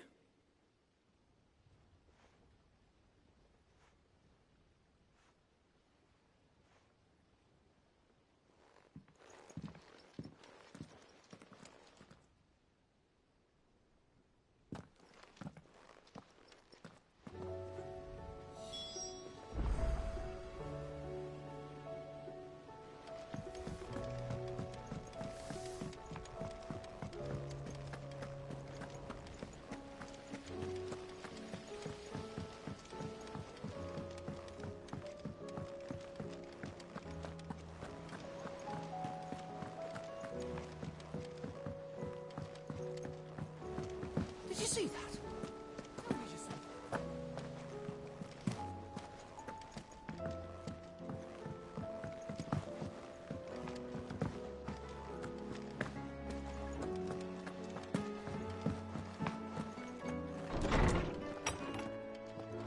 There's a storm coming, Sid. Will there be thunder? Well, did you solve the mystery? It was as you thought. The children had the scales, or the parts of them at least. They dismantled them to see how they worked. Oh, no, Mid will have my head. Thankfully she won't. This might even have been her idea. Although I was the one who ended up teaching the lesson. I'm so sorry, Sid. I know how busy you are. I shall see that the children are properly punished. Please, there's no need. Mid seems to have taken the three of them under her wing. She's even calling them her heirs. She'd have them follow in her footsteps. And her father's. I see.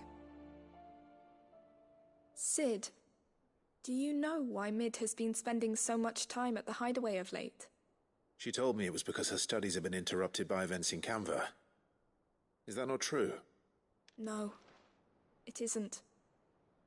The university offered her a commission. In exchange for full tuition, room and board, they asked her to oversee the design of several new war engines. To anyone else it would be an opportunity, but to Mid, who lost both her parents to war, it was a bitter pill. One she was none too keen to swallow. But that should come as no surprise. She's only ever cared about bringing people hope. The very last thing war can be said to do. Which explains her heirs. She's working to give them a better life. And so should I. What's the odd engineering lesson? Ah, you've given them far more than that. And I'm sure they're very grateful.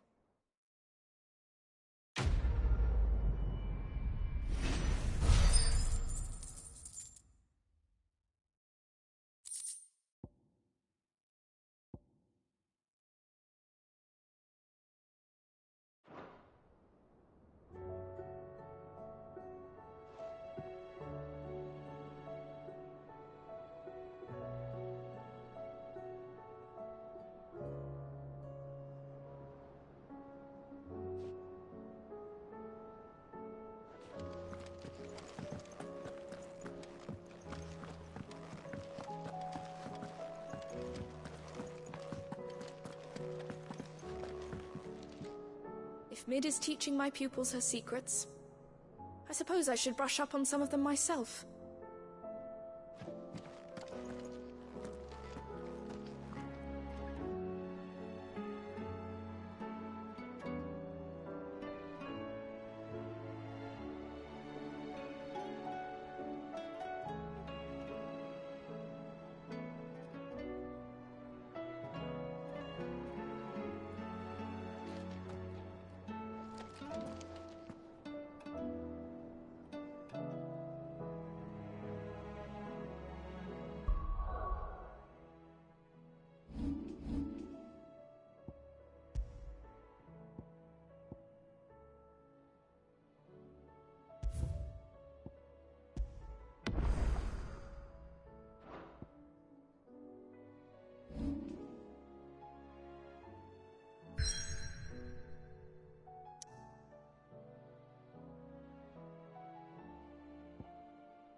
I'd say we were in for a storm. The lake seems to think otherwise.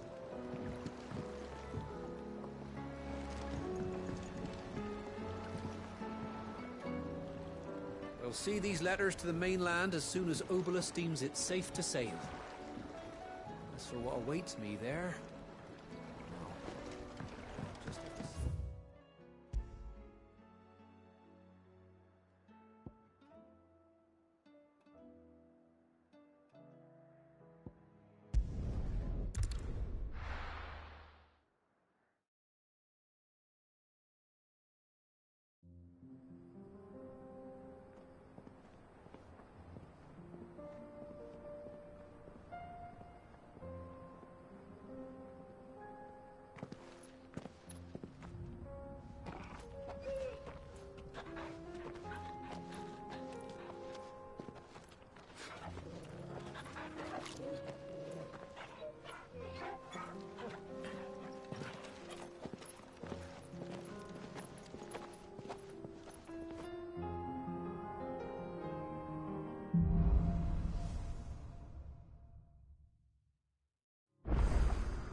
It's like a dream. The four of us out walking like we used to. Enjoying this, are you?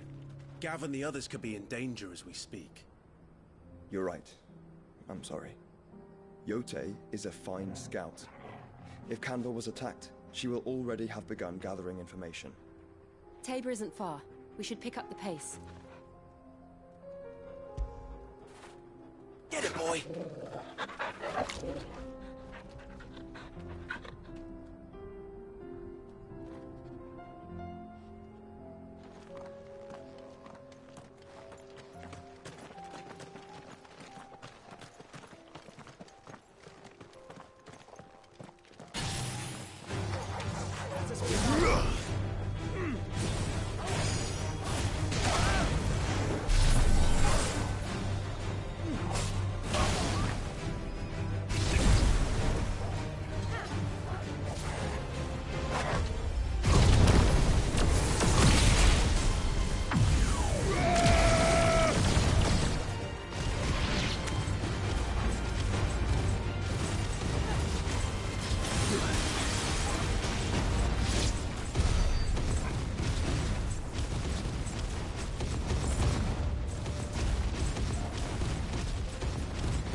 We can use the ruins to cross the ravine. Assuming they would allow it. The Echoes have a will of their own.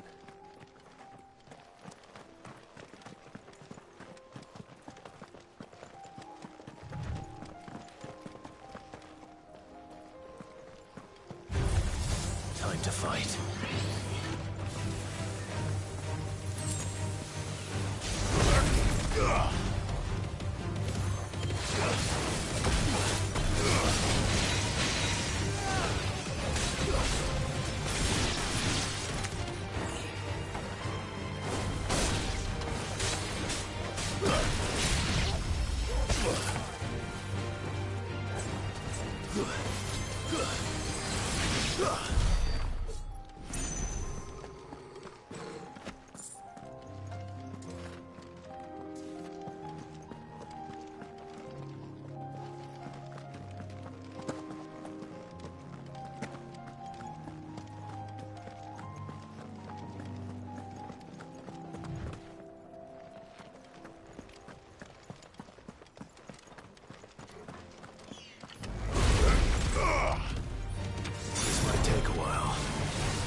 Tell us about Yote, Joshua. She's strong-willed, loyal, and deadly with a blade. Much like Clive, but with better manners.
I do.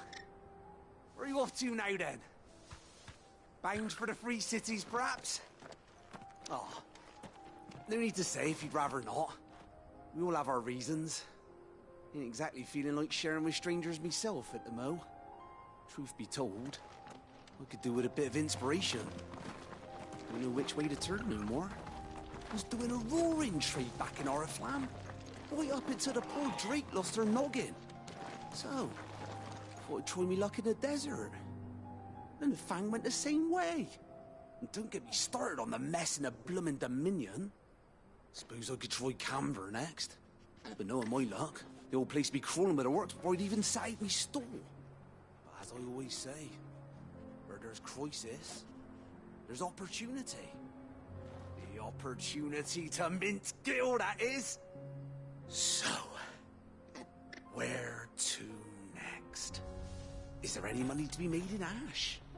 Do orcs even carry Gil?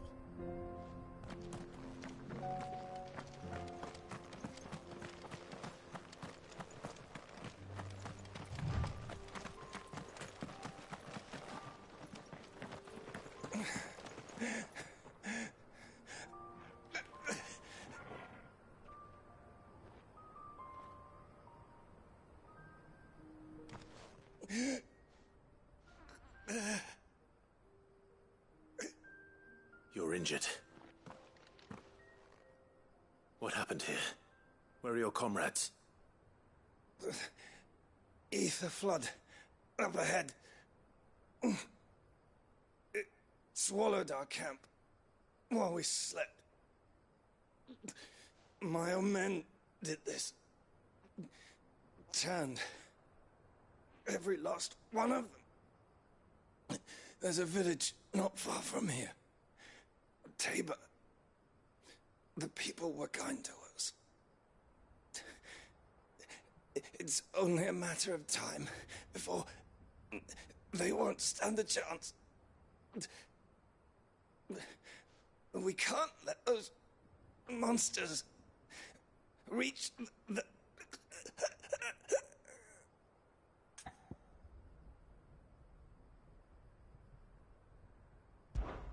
I'll go. You catch your breath. Thank you. Our encampment is up ahead. Just off the track. They must not reach Tabor. Forgive me, Lord Kuka. Rest well, soldier.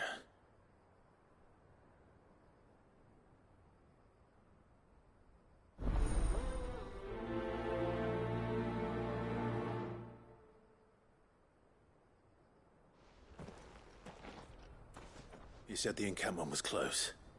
Let's hope the Akashic are still there.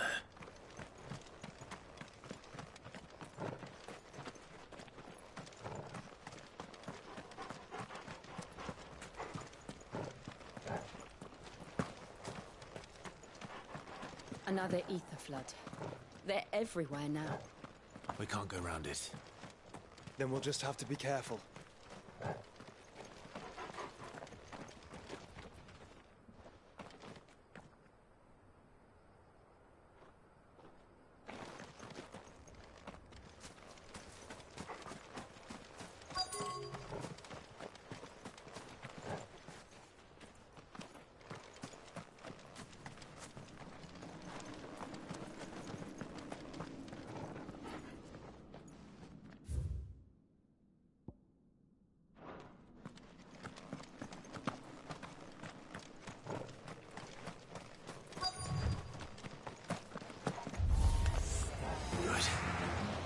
here in time.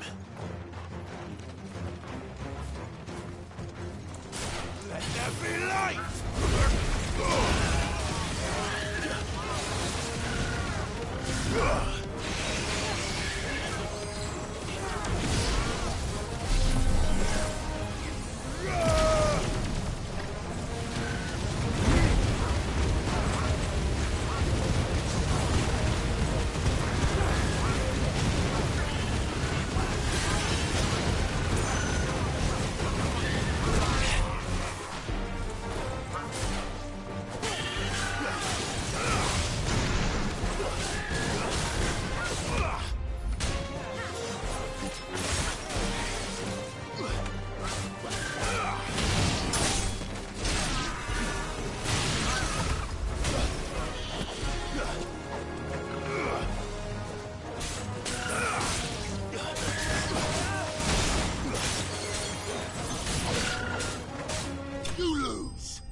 Someone there!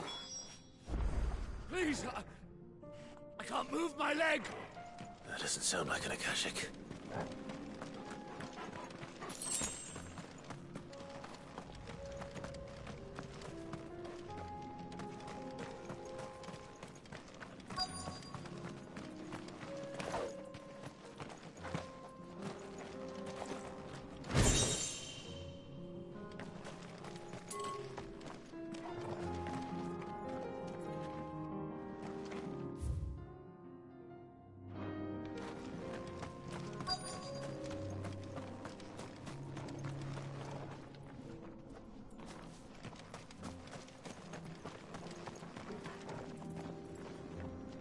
You're with the battalion? I am. I heard the fighting. Are the others? Taken care of. One of your brothers in arms told me what happened and asked for help. Another survivor? Where is he? Tell me. His wounds were too deep.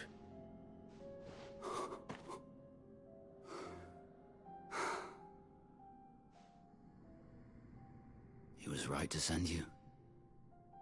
Those things you slew are no longer my brothers.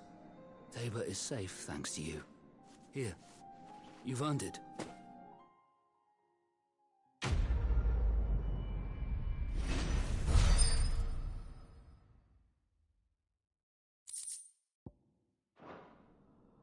You seem familiar. Have we met? You must have me confused with someone else.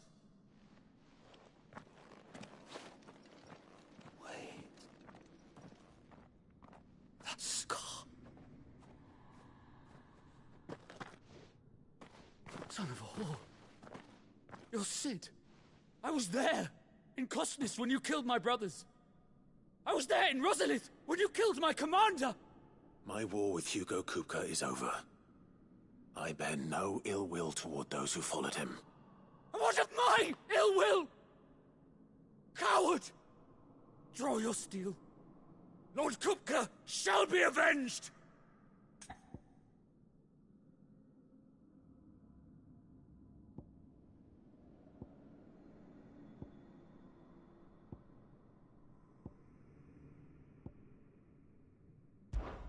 When your wounds have healed and your head has cooled, come and find me if you must. Though I hazard your life would be better spent in service of those who need it. Or have you forgotten your oath to the Republic? My oath? What would you know of oaths? I know how hard they are to keep. Which is why I'm giving you the chance to keep yours. No. I won't be deceived. Lord Kupka told us of your crimes. You are an outlaw. A murderer, not some... Man. Like you or anyone else. I am nothing like you. But if you're not gonna kill me, then go. Leave! Just know that I will find you, Sid. Someday.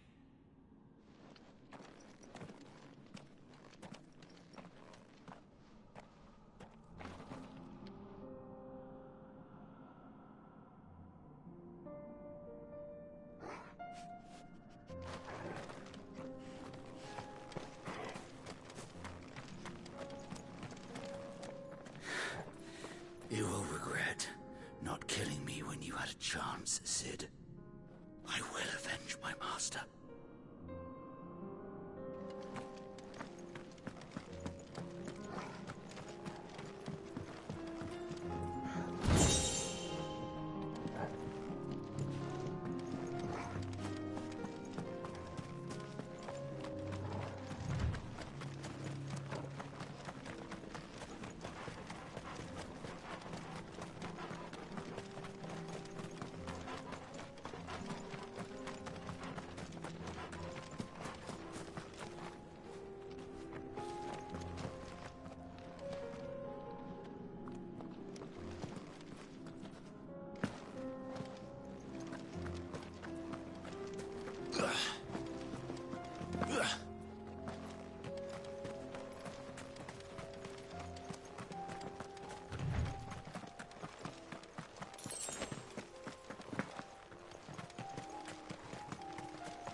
We're nearly there. Have you been to Tabor before? There are a few places I haven't. Welcome, travelers. We don't get many visitors here in Tabor.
Where now, Joshua? There is a residence just inside the city gates. She awaits us within.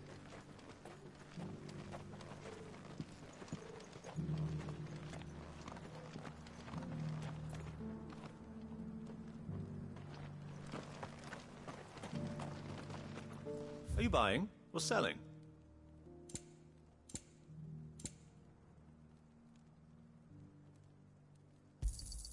Of course.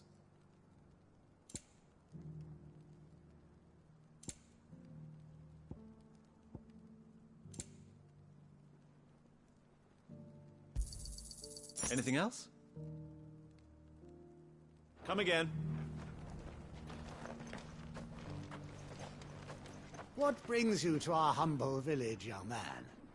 If it's our artisans you're here to see, then please. But do try not to interrupt their work.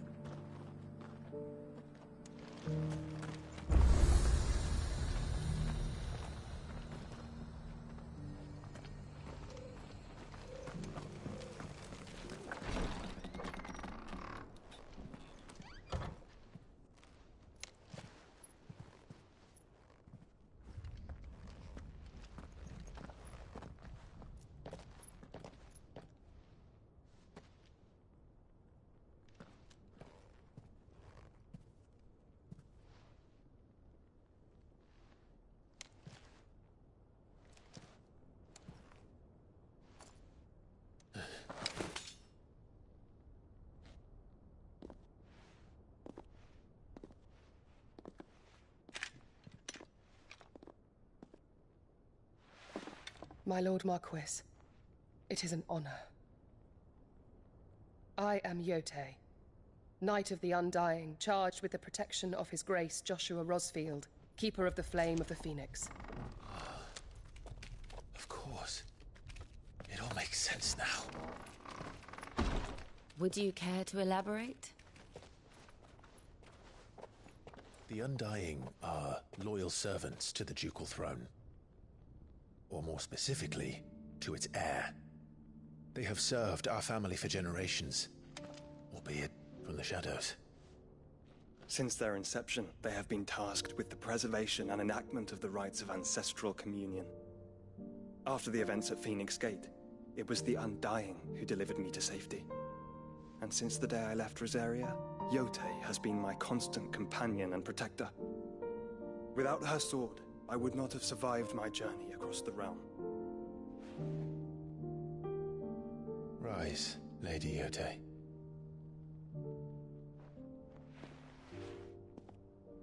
You saved my brother. I owe you a debt I can never repay. I but did my duty. Come now. Tell us what you've discovered. Your Grace. It is as you feared. The vessel we spied off the coast of the Crystalline Dominion on the night of her fall. It was the Einherjar. Beyond any doubt. The Black Galleon. Joshua, the Einherjar is the Royalists' flagship. What business would they have in the Dominion? Upon learning of Waloed's involvement in recent events at Drake's Fang, I sensed the malign influence of Ultima, and bid Yotei and the Undying look into the matter. We have reason to believe that the Black Galleon weighed anchor shortly after the fighting began, and set a course due south. For Canva. Then it is Waloeda Knights who besiege the cities. What is left of them, yes. And the Black Galleon sails at but one man's behest. Barnabas Tharm.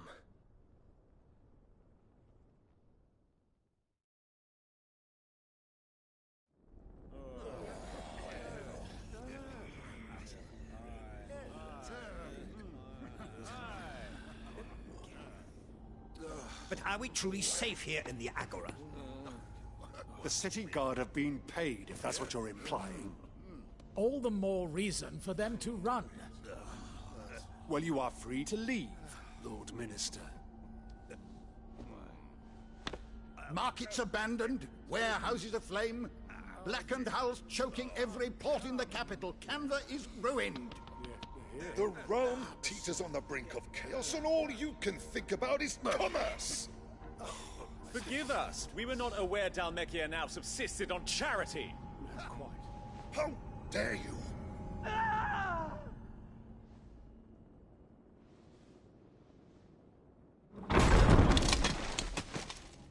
Distinguished members of the Council, you must forgive His Majesty this intrusion. What is the meaning of this? A trifle crowded, but I fear it will have to serve, my liege. Very well. My colleagues, do you not see? The king! He has come to save us from the Akashic!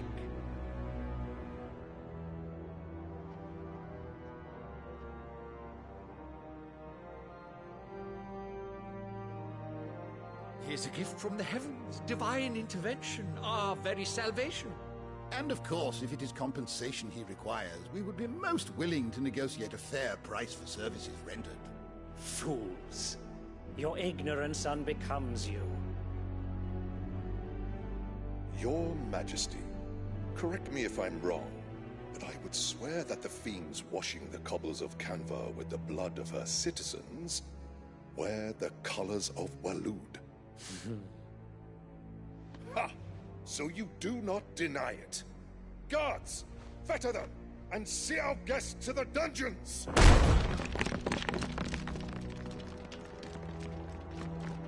Enough.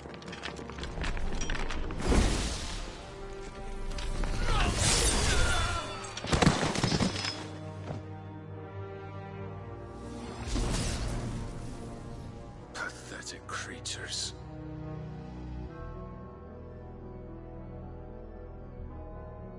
That you should imagine yourselves worthy of salvation. The girl is still here, somewhere in the city. Her consciousness fair dripping with her late father's hubris. A consciousness to which Mythos is inextricably bound and inexorably drawn. See that he is made welcome. Yes, Your Majesty. Come, Mythos. Surely the prince's light cannot have sated you.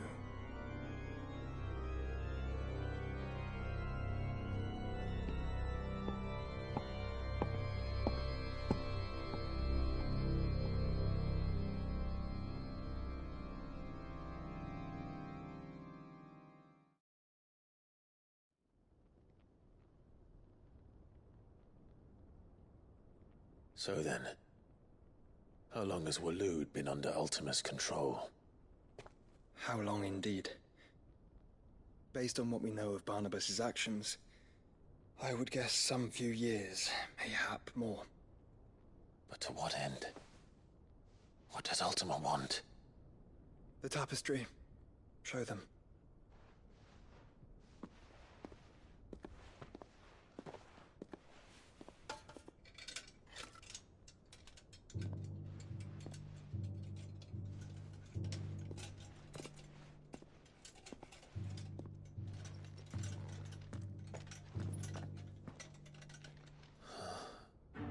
By the flames. Phoenix Gate, Drake's Breath, and now here. But what is it? It is old, ancient, even. Naught remains of the faith it represents, save what can be gleaned from the image itself.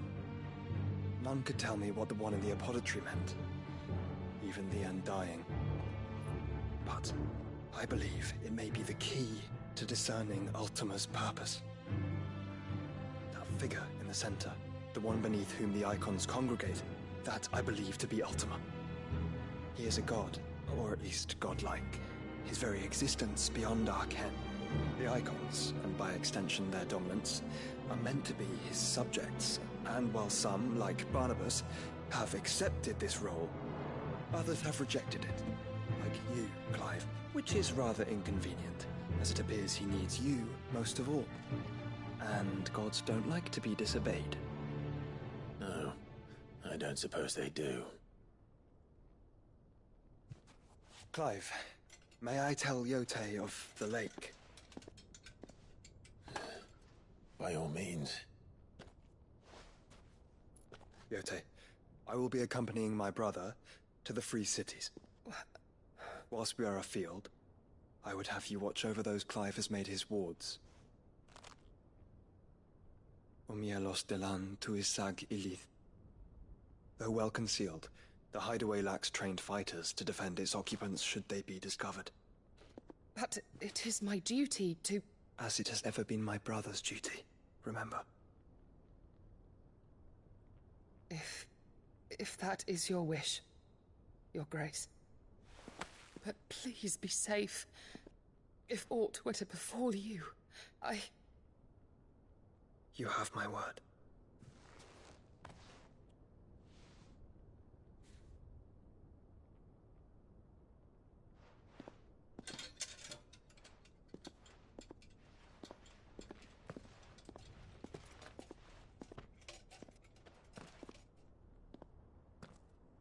Farewell, my lord, my lady. We are in your debt, Yote.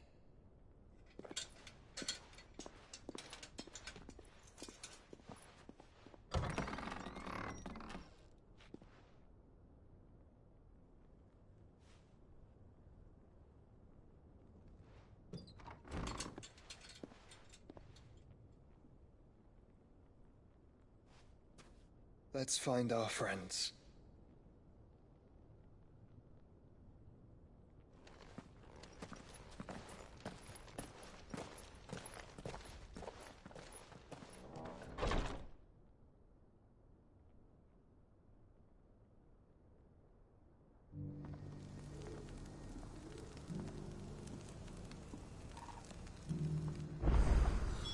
It's plain she cares for you very deeply. And I her, which is why I had to let her go.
Nothing like a little unrest.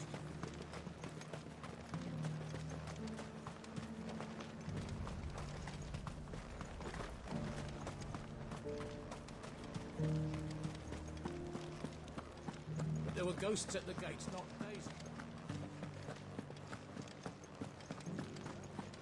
You needn't fret. The creatures are...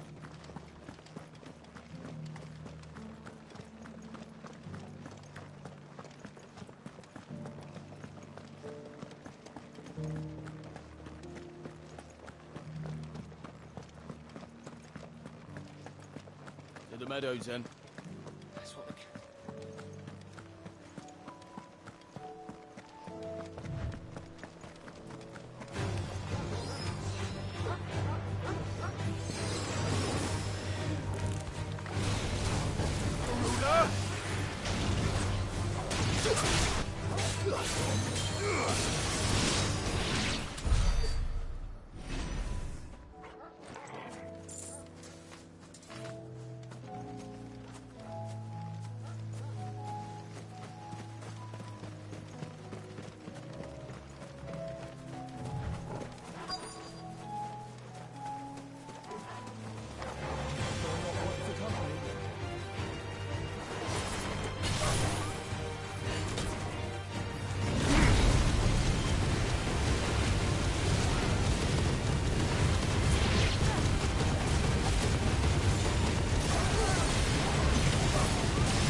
Hippocrates said I should be able to find what I'm looking for somewhere nearby.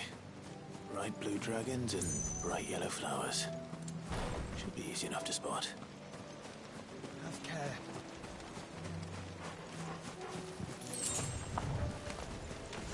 This must be our wyvern. All right. Let's get this over with.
That's the wyvern's liver. Now I just need to find the herbs. Bright yellow with a heady scent.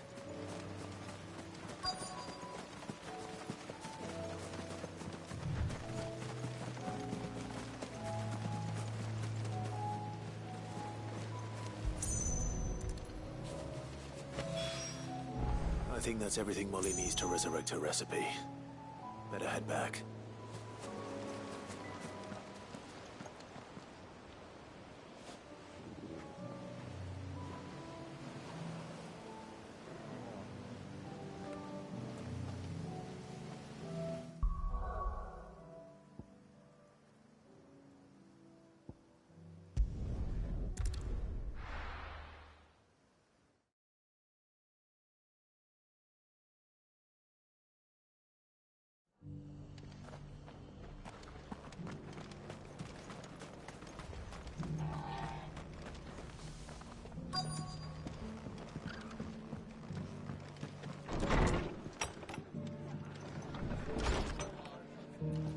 Martha's got a big heart.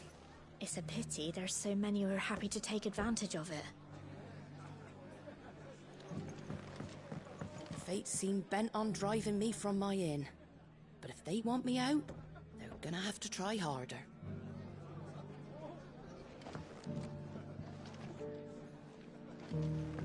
Have you heard the latest from Twinside?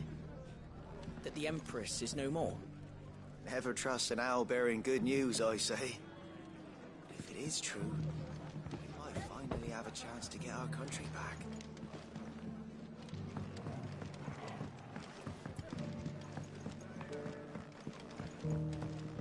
My lord Marquis, is that you? It is you. Then you received my letter. I am Sebastian Rutherford, chief steward of your lord uncle's estate. Of course. We met once before. Yes, my lord. Thank you for coming. And what was so sensitive that you couldn't put it in writing? 1,000 apologies, my lord. I did not mean to offend. I merely... It's all right. Continue. I am here at Martha's Rest, at the behest of your lord uncle, tasked with learning what I am able of the realm's current state of affairs. And what I have learned is grim. The fall of the Mother Crystals has left Storm in a state of utter disarray. The subsequent darkening of the heavens has only made things worse. Akashic attacks, once unthinkable, are now commonplace. The gears of governance have ground to a halt, and without a steady hand on the tiller, the realm threatens to drift into utter chaos. Your lord uncle, however, believes there is a way to avoid this fate, and is determined to see it set in motion. That sounds like quite the undertaking. It is. Hence my having enlisted the aid of several colleagues serving the 7 high houses. Alas, I have lost contact with 2 of those colleagues already. They are both able-bodied and trained in the sword, yet in these dark times, even that may not prove sufficient to keep a man safe on the road. So you want me to find them? I'll need to know where they went. One I sent to investigate the Republic, the other the old Imperial capital of Oriflamme. That doesn't exactly narrow it down. I suppose I'll start in Dalamil and work my way east. Thank you, my lord. I shall pray for your success and safety.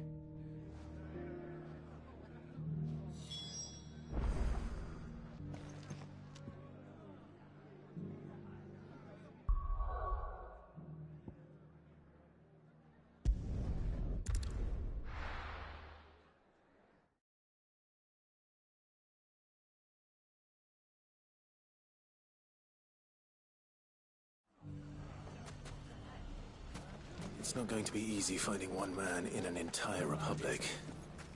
Let's hope someone here's seen something. It shouldn't be too hard to find goods. The gentlemen of the town guard are Fuck! How the hell did they find it? No one knew where I was keeping that kill.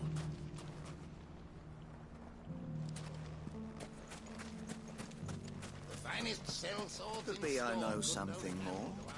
What's it worth to you? I've got 100 gil and a chocobo feather.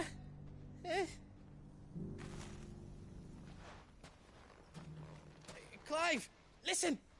I found someone who says he's heard the rumours about Nan. Have you? Go on. Tell him what you told me. All right. It's like I said. A wizened old crone by the name of Karen's been selling steel to whoever will pay her price, be they knight or knave. Says the more swords and spears she puts in people's hands, the more war they'll wage. And the more war being waged, the more call for swords and spears. And who will they all turn to keep them in steel? Why, the good Reaper herself. And you've seen this Reaper at work? Aye, it just so happens I have. You'll find her right here plying her trade most days. Here in Delamil? Where exactly? She has a stall here in the market, but if you're not the patient type, you can probably find her at her storehouse on the edge of town. But it'd be a bolder man than me that braved that particular nest of vipers. Feeling bold, traveler? I hope so, for your sake. Now, if that's all, I have places to be. Sorry to have kept you.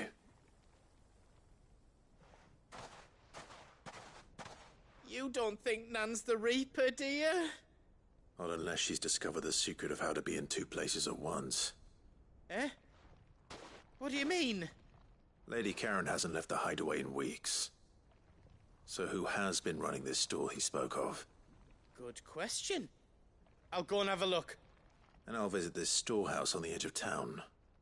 All right, but be careful, Clive. You too, Goots.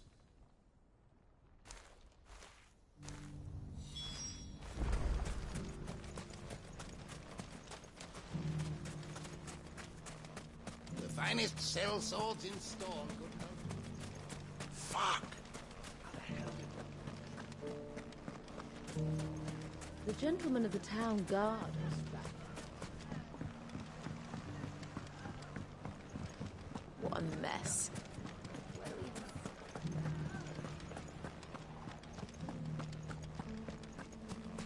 You fought very bravely. The safety of the town is in your hands.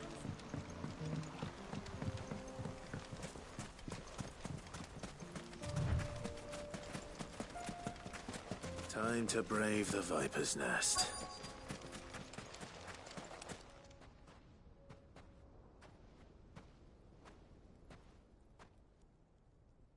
Just you, is it?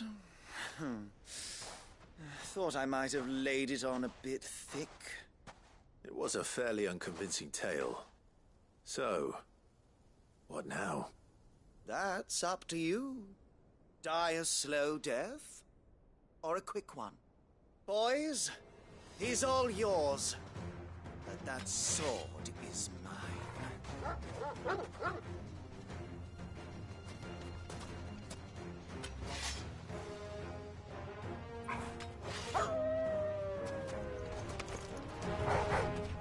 Leave now, and we can pretend this didn't happen.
Oh, you've done it now.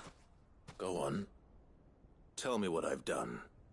When the Borgwyn finds out you've killed his men, he'll have your head. He only wanted that bull of a manservant, the dim one always clinging to Karen's skirts. You weren't even supposed to be here. Who the hell are you, anyway? What were you going to do to him? The Borgwyn wanted him to get to Karen. I was only supposed to point the lamp in the right direction once he arrived in Dalamil. But then you turned up. Well, go on then. If you're going to end me, end me. You're not worth the effort. Now be gone, before I change my mind. Fucking coward! I need to find Goots. Right now.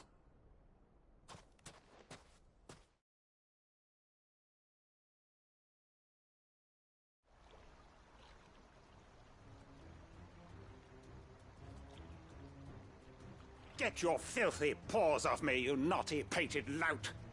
Stop calling me names! And stop spreading them horrible lies about Nan!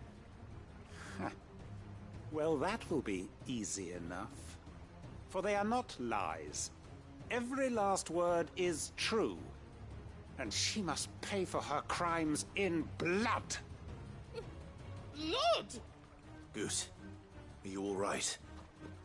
He's gonna kill Nan! He said she had to pay in blood! After what she did, it is only right. She ruined my life and the lives of countless others. That loathsome harpy's very existence is a crime, and I will not allow it to continue. Goots, was it? I have no quarrel with you. Only with your employer. Run along now. You need not pay for her sins. No. No? I don't care what she did. I won't let you hurt Nan. Promise me you won't hurt her, or I'll kill you myself! Goots, no. Enough, all of you!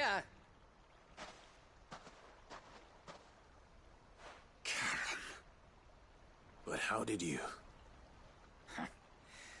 You're a sight less clever than you think you are, the pair of you. Did you think I wouldn't notice the two of you slinking off together? Well, the whole thing got me thinking, who in Dalamil might bear me a grudge?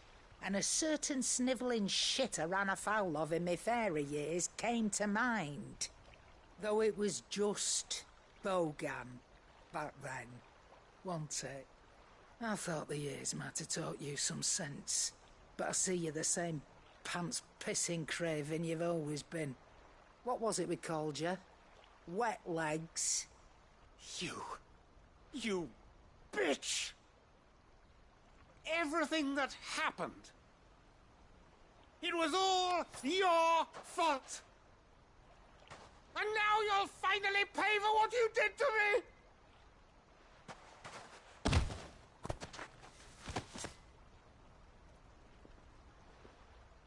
Goots, you... If you want a piece of Nan, you'll have to go through me. Fuck! You great galoot. Out of the way, I can handle this myself. So, wet legs, you remember what you told me when we last met? An eye for an eye. Wise words, wise words. And now, it's time to collect.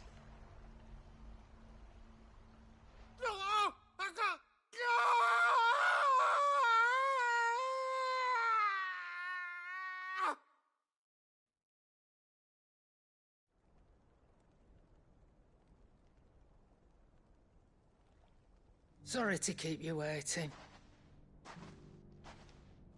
Is he... Dead? No. But I reckon he wishes he was. It ain't easy going through life one eye short of a pair. After all, I should know.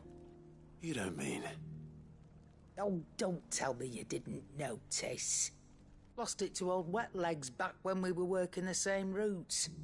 Said I'd stolen from his strongbox. I'd done nothing of the sort, mind. But that didn't stop him taking his little revenge. So I took some of my own. Sorry, lost everything. His coin, his clients.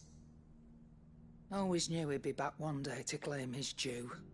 But he crossed a line dragging poor Goots into this. He didn't hurt you, did he? No, Nan. Still got all my arms, see? Legs too. But what if he comes back again? What if he does? First we take the other eye, then we work our way down. He'll learn his lesson soon enough. But something tells me the wet legs has learned it already. Right. Let's get you back to the hideaway. You've attracted quite enough attention already. Ta-ra, Clive. Remind me never to cross you, Karen.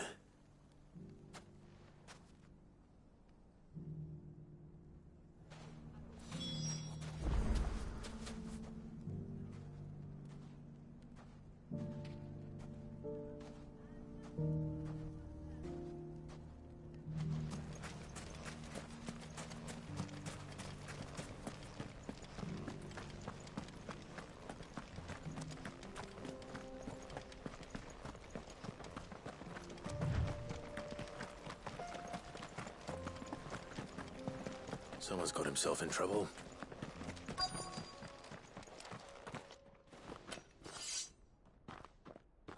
I don't see your master here, so you can start by giving us all the coppers in your purse. I already told you, I have nothing. Then maybe we'll take that pretty outfit and the steel you're wearing. Please! These men are trying to rob me! I'll deal with this. Thank you. You that one's master, then? If you'd kindly pay the coin he owes us, we can pretend you didn't draw your blade on Republican soldiers. Or you can go back to your garrison and I won't report you to your captain. Oh, you're more than welcome to. He hasn't had many visitors since we slit his throat.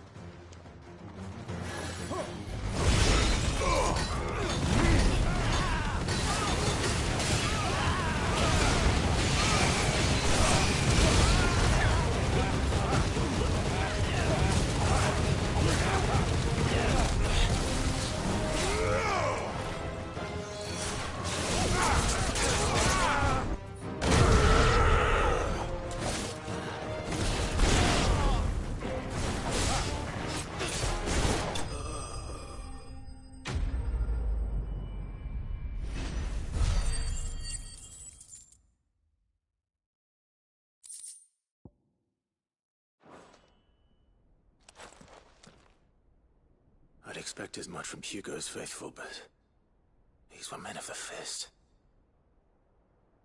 Much has changed in the Republican army since they lost their rock. You've seen this kind of thing before, then? Many times. I was sent here to observe the situation. You're one of Rutherford's men. He sent me to look for you. Well, then you have my thanks. I fancy I could defend myself against one, perhaps two, but a whole regiment. I arrived in Dalimil several days ago, but when I called upon the captain of the local garrison to make inquiries, his men confiscated my effects and locked me in a cell. The captain is no more, and his men make the rules now. Fortunately, I was able to bribe my way free, only to be stopped again by those soldiers you so kindly dispatched. What of the Fist's Central Command? Surely they wouldn't allow such lawlessness amongst their ranks. I would imagine they are unaware of it. Most of the army has fallen back to the capital and hunkered down behind her walls. Those who weren't recalled now rule the fringes unchecked, answering to no one but themselves. Then it's worse than we imagined. You should return to Rosaria. It's not safe here. I'll find a caravan heading north. You won't mind if I borrow one of these soldiers' coin purses?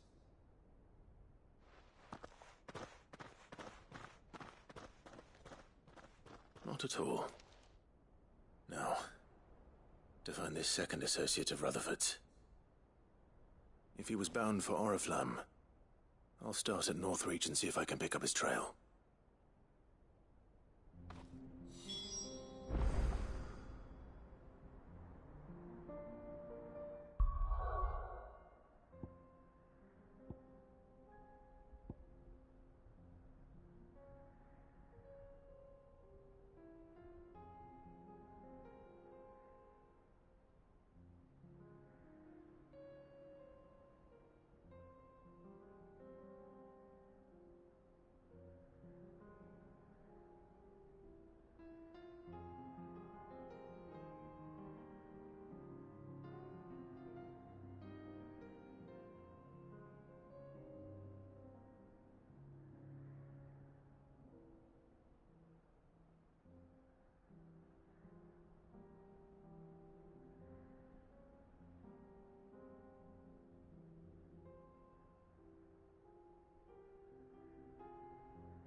There's a lot of road between here and the capital.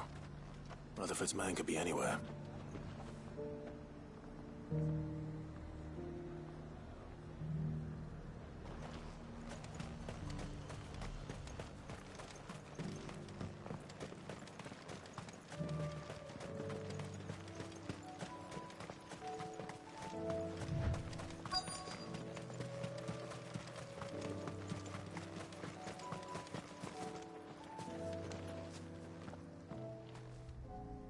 What happened here?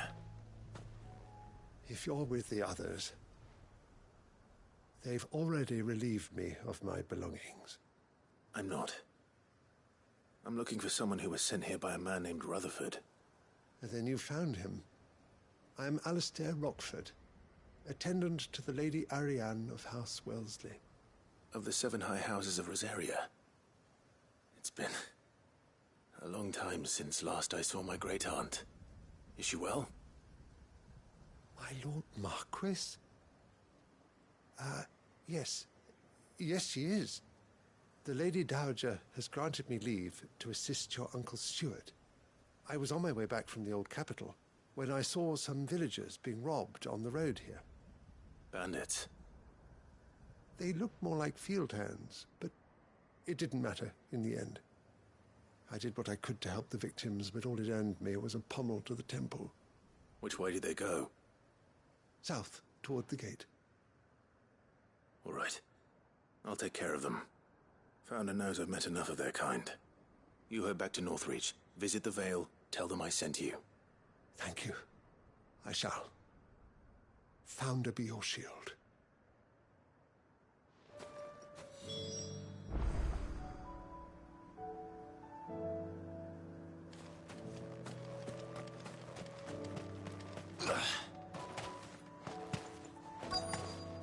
They just couldn't resist, could they?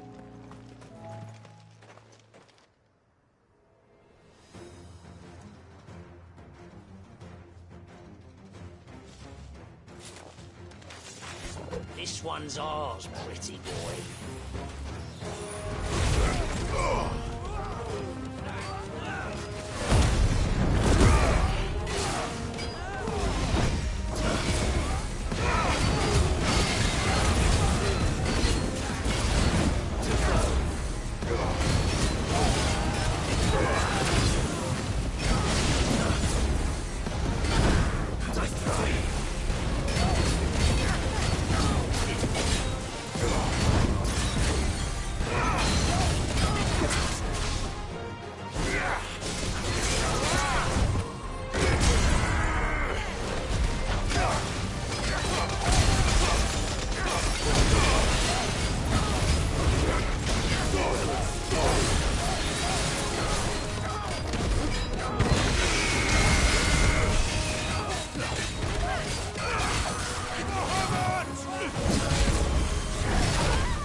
Make for the town while you can. There may be more bandits nearby. You don't need to tell me twice. Many thanks, traveler. This looks to be all of them. I thought I told you to make for the Vale. And stand by as ill might befall the heir to the ducal throne. It's just Clive, and I'm fine. Which is more than can be said for you. I will survive. Strange that the garrison wouldn't intervene in such a brazen attack so close to their gates. The garrison have their hands full inside the city. Some days they don't even send out patrols. There are few hands left to work the fields, and even fewer to transport the grain. The market stalls are nearly bare, and the price for what remains is exorbitant. It's not uncommon to see a fight break out over a crust of bread. When I said the ones who attacked me didn't have the look of bandits, I meant it. They were probably just desperate. Rockford, listen to me. If you are to continue your investigation, you first need to seek the attention of a healer. Of course. I shall return to Northreach right away. But allow me to thank you first. Had you not happened along, Don't thank me. Thank Rutherford.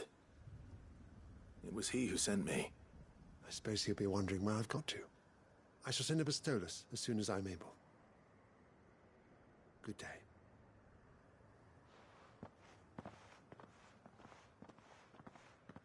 My uncle certainly has his work cut out for him. If it isn't already too late. I should go and tell Rutherford that his colleagues are still in one piece.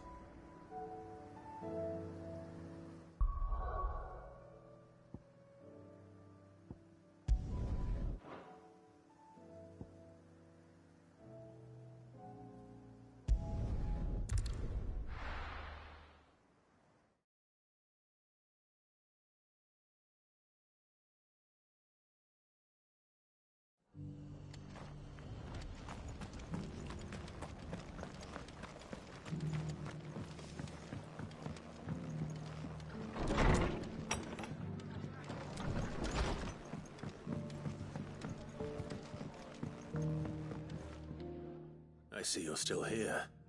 The Rest's location affords a constant flow of traders, and with it, a constant flow of information. Speaking of which, I received word from both my associates. They have resumed their investigations, thanks to you. I only happened to be in the right place at the right time. They both seem to think the realm's prospects rather grim. I am afraid that grim would be putting it lightly. Storm is in crisis, and if we are to free her, we must work quickly. And we must work together. Such is your Lord Uncle's wish. As it is mine.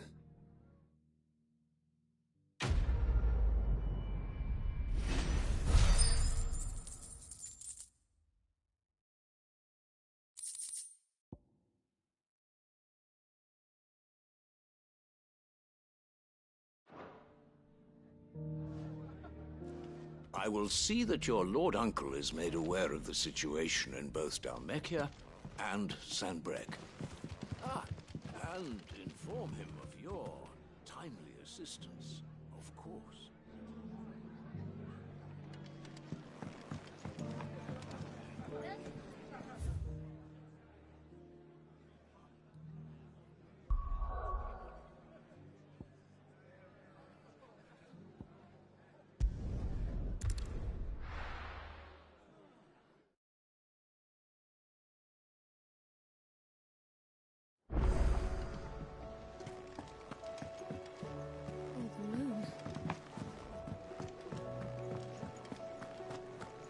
Seems the hideaway has lost its appetite.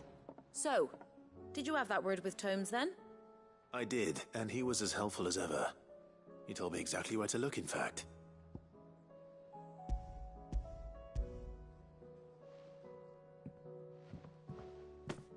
And what precisely will I be cooking up? Or is it better not to know? Blueback wyvern liver. And, a herb known as Saint's Bonnet. Ah, wyvern livers, was it?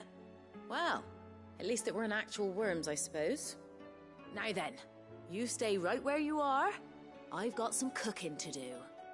Let's hope these grand old chefs of yore knew what they were on about.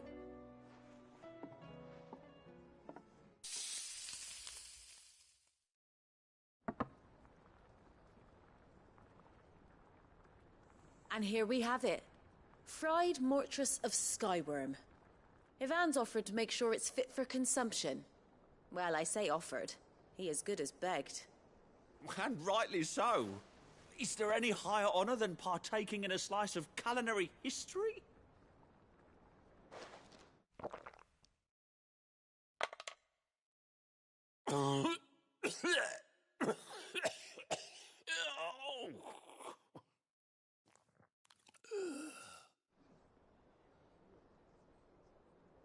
So, not fit for consumption then? What witchery is this? The crackle of the crust gives way to an almost violent richness. Yet, it is the piquant kiss of the saint's bonnet that tames this savage dish. It is a tour de force, a force of nature even, a maelstrom of flavour and sensation, a graceful beast emerging from centuries of slumber. I think he likes it. Well, I can't quite tell with all that nonsense he's talking, but I reckon you might be right. It was decent then, I take it. Decent? It's remarkable, and I defy any man to say a word to the contrary. Sid, might I suggest that you command a party of your finest men and women to procure a dozen blueback wyverns forthwith? I'll give it some thought.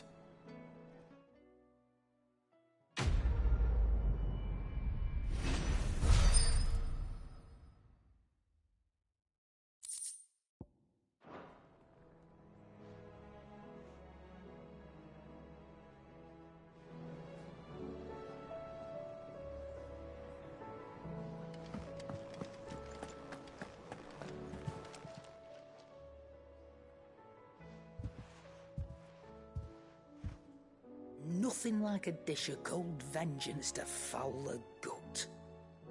I'm sorry, Nan. I didn't mean to make things worse. I just thought I had to protect you. Like you've protected me. Aye, well, someone had to. Your parents certainly didn't give a whit for your well-being. Reckon the both of us would be worse off if I'd not taken you on. You've always been me right eye, Goots. And I'd have you stay that way.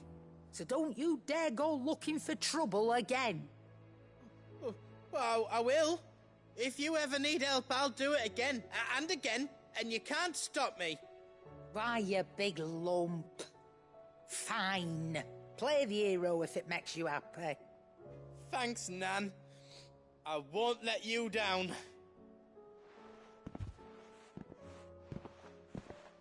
There's nothing he wouldn't do for you. That's as maybe. But if he's ever to make his own way in life, he'll need to start looking out for himself as well. Till then, he'll need people to watch his back, just like you did in Dalamil. Don't think I didn't appreciate that. Of course. His family. Stop it. You make me one good eye, mister. I don't go thinking that'll do you any favours. A potion today'll cost you the same as it did yesterday.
Did you see that? Tell me you saw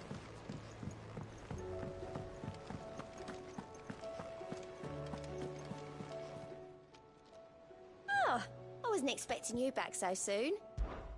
Your benefactors are a generous lot. You earned this.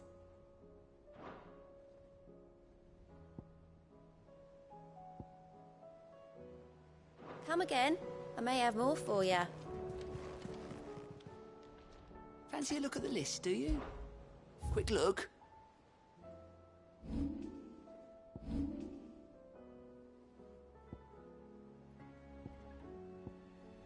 Seen enough?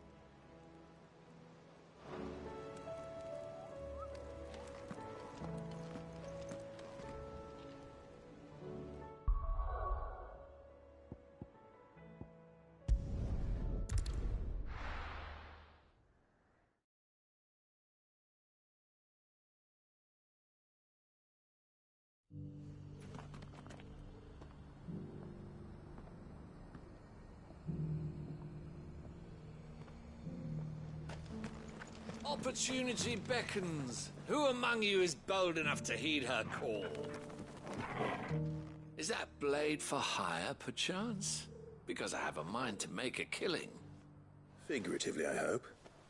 Well, yes and no. A passing caravan carried with it a rumor most fortuitous for one in my trade, that an elder Dread Evis had been sighted in the fields of Corava. Dread Evis are aggressive beasts. Compelled as they are to acts of violence, few survive to maturity, but those that do develop a hide of phenomenal value. A hide you want to sell? Eventually, yes. Though I would have it tanned first that it might be crafted into marvels the likes of which the world has never seen. Dread Evis skin is a rare thing indeed. But the worked hide of a well-aged beast, now that would fetch such coin that Gilbert himself might weep with envy. Bring me that beast's skin, and I will share with you the bounty of our combined labors. All right. I'll hunt your Evis. Of course you will.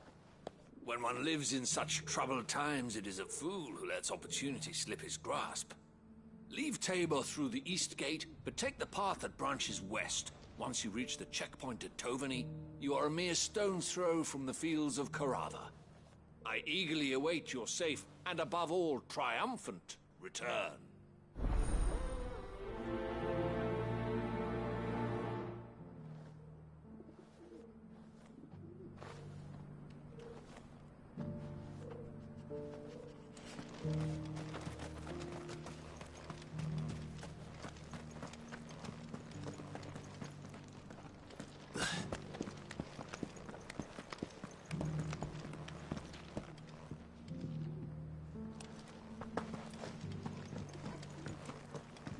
Decent quarry's been hard to find since the sky's turned.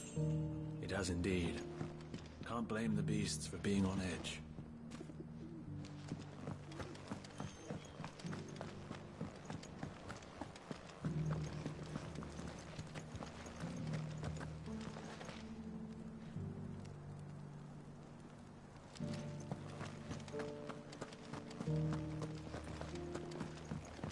You there! The strapping lad with the sword. Finally, no one was paying me the slightest heed. Is something wrong? At the university, the students would hang on my every word. Sadly, this far from home, I'm just a vagrant greybeard. The university? You're a scholar. A specialist in ancient cultures. The most accomplished in all Valisthea, some have said. Not that I look the part in these tattered rags. In my heyday, no obstacle could have kept me from my studies. Yet here I am, a wizened windbag, bested by the many steps of Tabor. The answers I seek lying just beyond my enfeebled reach. Would Won't you do an old man a kindness and brave the stairs in my stead? You'll be amply rewarded, of course.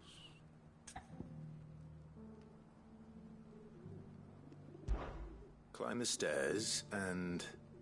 And memorize a few inscriptions for me. Assuming you know your letters, that is.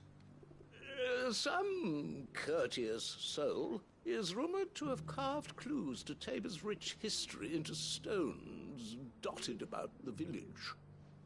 3 of them, to be precise. 1 each to the north, south, and east. I'm here in the hope that those carvings might shed light on a riddle I've been pondering for some time. Namely, the otherwise undocumented origins of Tabor's unique people.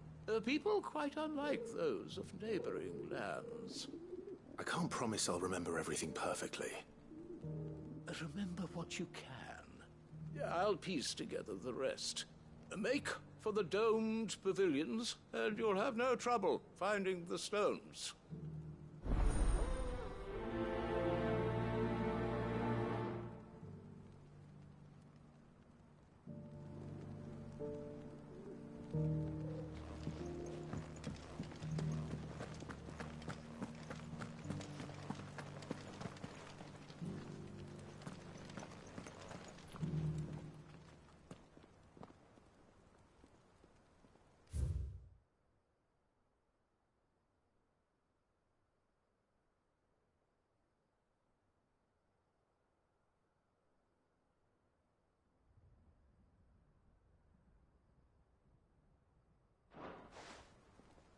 Farmers must have settled here in Tabor.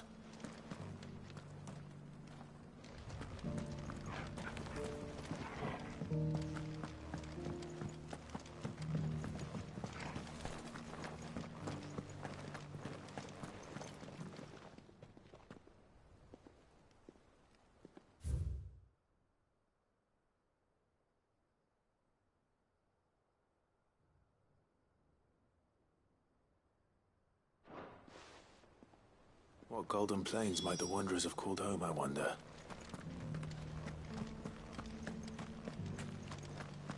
Have you noticed the Elder has been coughing less of late? Yes. I hear Master Cyril drew up a new tonic for him. Not a scratch on them. These hides will fetch a good price.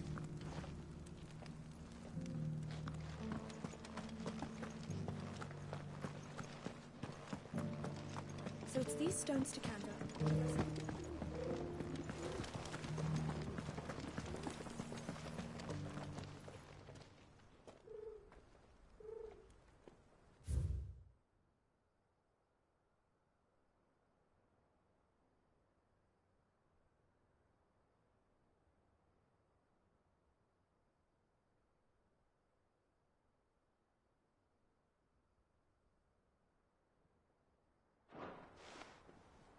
No history would be complete without mention of the Mother Crystals.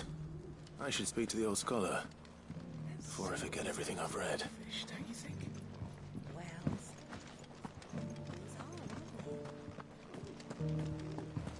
How are those new boots treating you?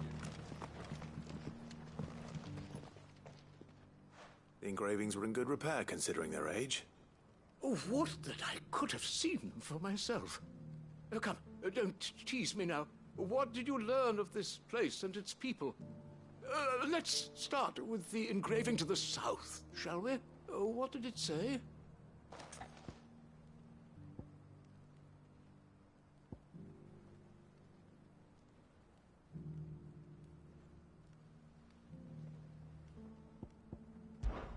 Guardians of the Crystal, the first stones of Tabor, sacred hold thy noble blood, till ends the mother's labor. I'm pretty sure that was it. Fascinating. It would seem the founders of this city were descendants of those fallen charged with protecting the Mother Crystals. But whatever could have driven the Guardians so far from their sacred charges, I wonder? The engraving to the north is next, I think. Wanderers of the Golden Plains, lay your roots in stone. With pride recall thy noble past, and make these rocks a home. Or, I think that was it, at least. No doubt you're right. There are vestiges of nomadic customs in Tabor its guardian roots could never account for. This is proving most enlightening. Now, for the final stone.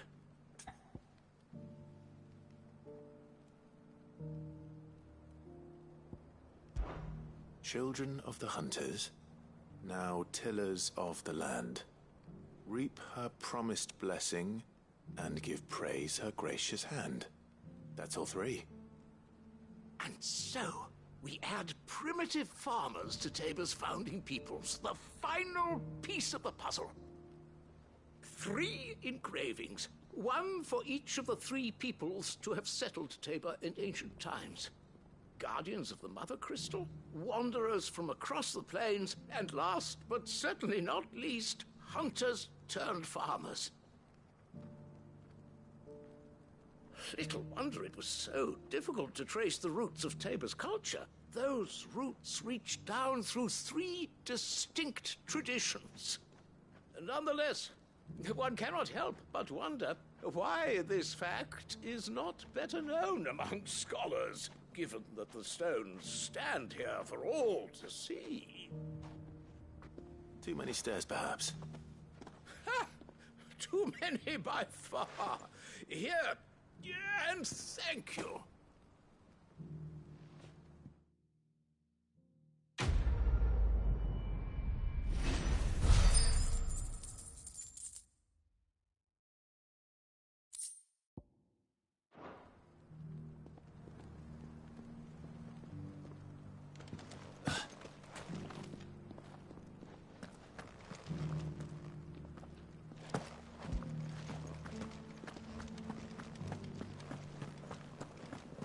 Careful how you pack that leather.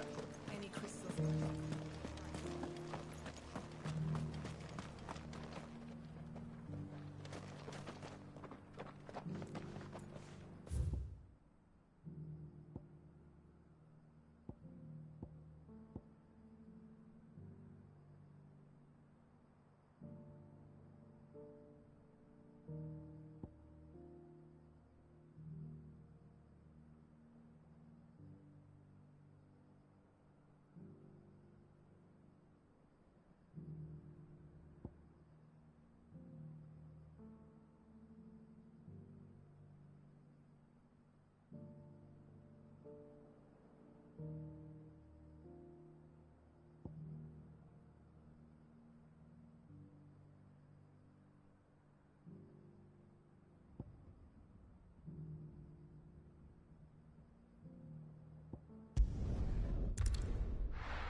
Good girl. Fly, Ambrosia.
This might take a while.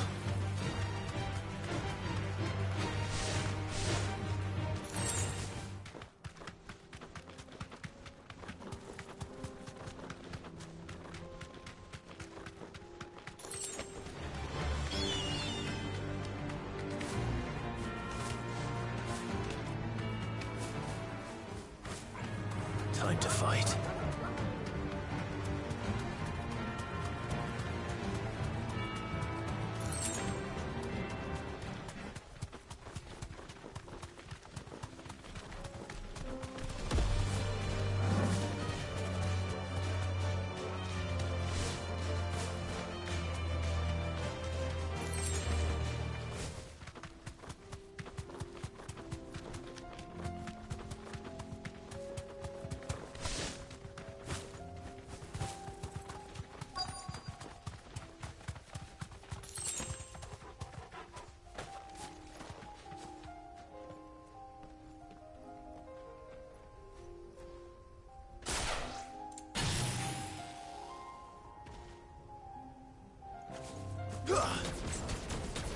Old he may be, but it looks like there's still plenty of fighting in yet.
The sooner it's off my hands, the better.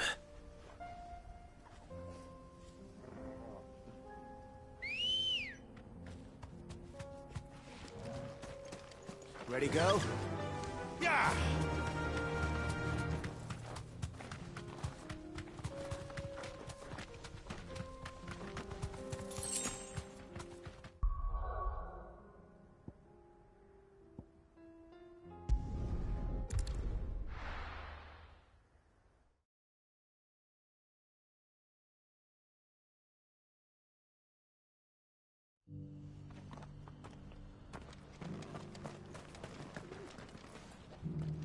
Here's your hide, as requested. I worried you might never return. Quickly, let me see it.